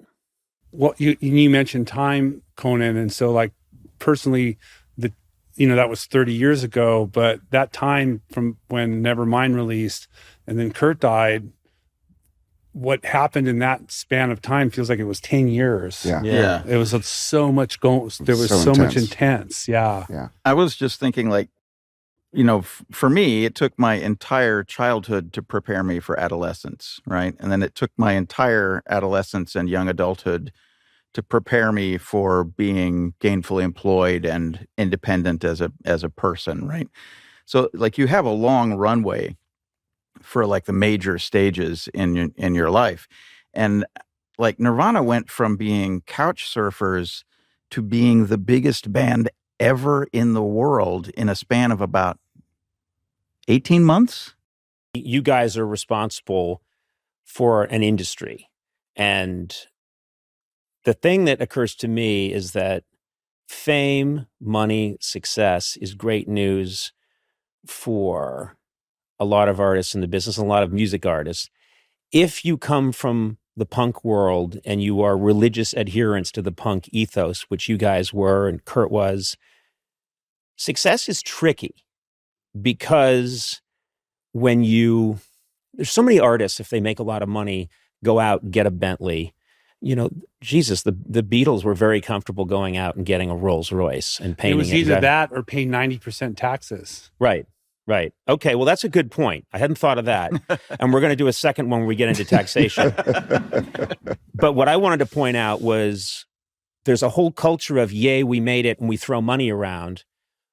There's almost a shame and a trap that's set if you're part of the punk ethos, isn't there? So this is something that I have run into over and over and over again, is people outside the music scene, people who are not band members, not musicians, not part of the culture of punk at all, ascribing to punks this notion that success is bad, and this notion that if you are successful, you are somehow bad and evil, and that we don't want people to become successful. I have never experienced that genuinely from anybody anyone in the punk scene that wasn't purely an expression of jealousy. Right. On the whole, Nirvana's fans wanted Nirvana to become successful and self-sustaining and be loved. There's a kind of a sniping that is ascribed to people in the music scene that didn't exist. It's a critical creation, when what actually happened was a lot of people in an aspirational way, grasping for success, did all kinds of grotesque, whorish things to try to secure success for themselves, material success or artistic success or whatever. And that was reacted negatively toward by everybody who was, sincere about what they were doing. So I just wanted to clear the air and say, like there was no animosity toward Nirvana. Not animosity towards. I'm talking about the band itself. I'm talking about. Well, it's I'm funny. talking about Kurt, or maybe you guys feeling I'm talking about two feelings: immense pride that you're the number one band in the world, and maybe a little bit of Jesus. Well, what the fuck? I think. Well, okay, so.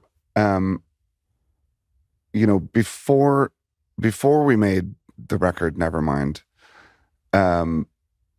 we were pretty much living in squalor, right? So I was living with Kurt in this tiny little apartment, and there were just corn dog sticks and cigarettes all over the place, and it was pretty awful. Fucking disgusting. Yeah. I would have done anything to have my own apartment, and to be able to do that through making music, to actually. It also, I know that the transition happened really quickly, but it didn't happen. You didn't just wind up with $1 million in your mailbox the next day. Right. It went from being like, the per diem went up to $15 a day. I was like, oh my God, that means I can get 2 packs of cigarettes or whatever. And then, went from. This couldn't possibly get better. Like, I honestly exactly. That I'm way. saying that's how it feels. Oh my gosh, we're staying in a motel. I'm sharing a room with Kurt or whatever, but it's not someone's floor. And then just small things. And then from September to December of 1991 is when everything really blew up.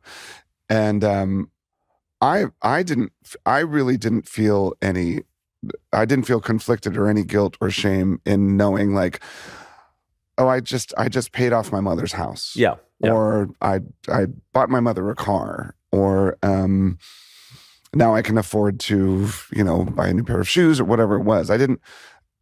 And I think the reason why I personally didn't feel so conflicted about everything was because I knew that the band hadn't done anything outside of our true selves to get there. We just did the thing that we did, and then it happened. And so that was just my experience after. And then I got to move in with another friend and have a house. And I remember, it's funny you talk about the Bentley. Remember that fucking weird Yugoslavian car that you bought? Did you own a Yugo? No, what was it? Didn't you get some car? Didn't you buy some car that was like this tiny thing? Oh, the Renault Dauphine. Oh, that's what somebody it was. gave it to me. Oh, right. Wait, that was your rock star moment? Is that someone gave you a Renault Dauphine, which sounds like a shoe more than a car? I barely fit in it. I got it running pretty good.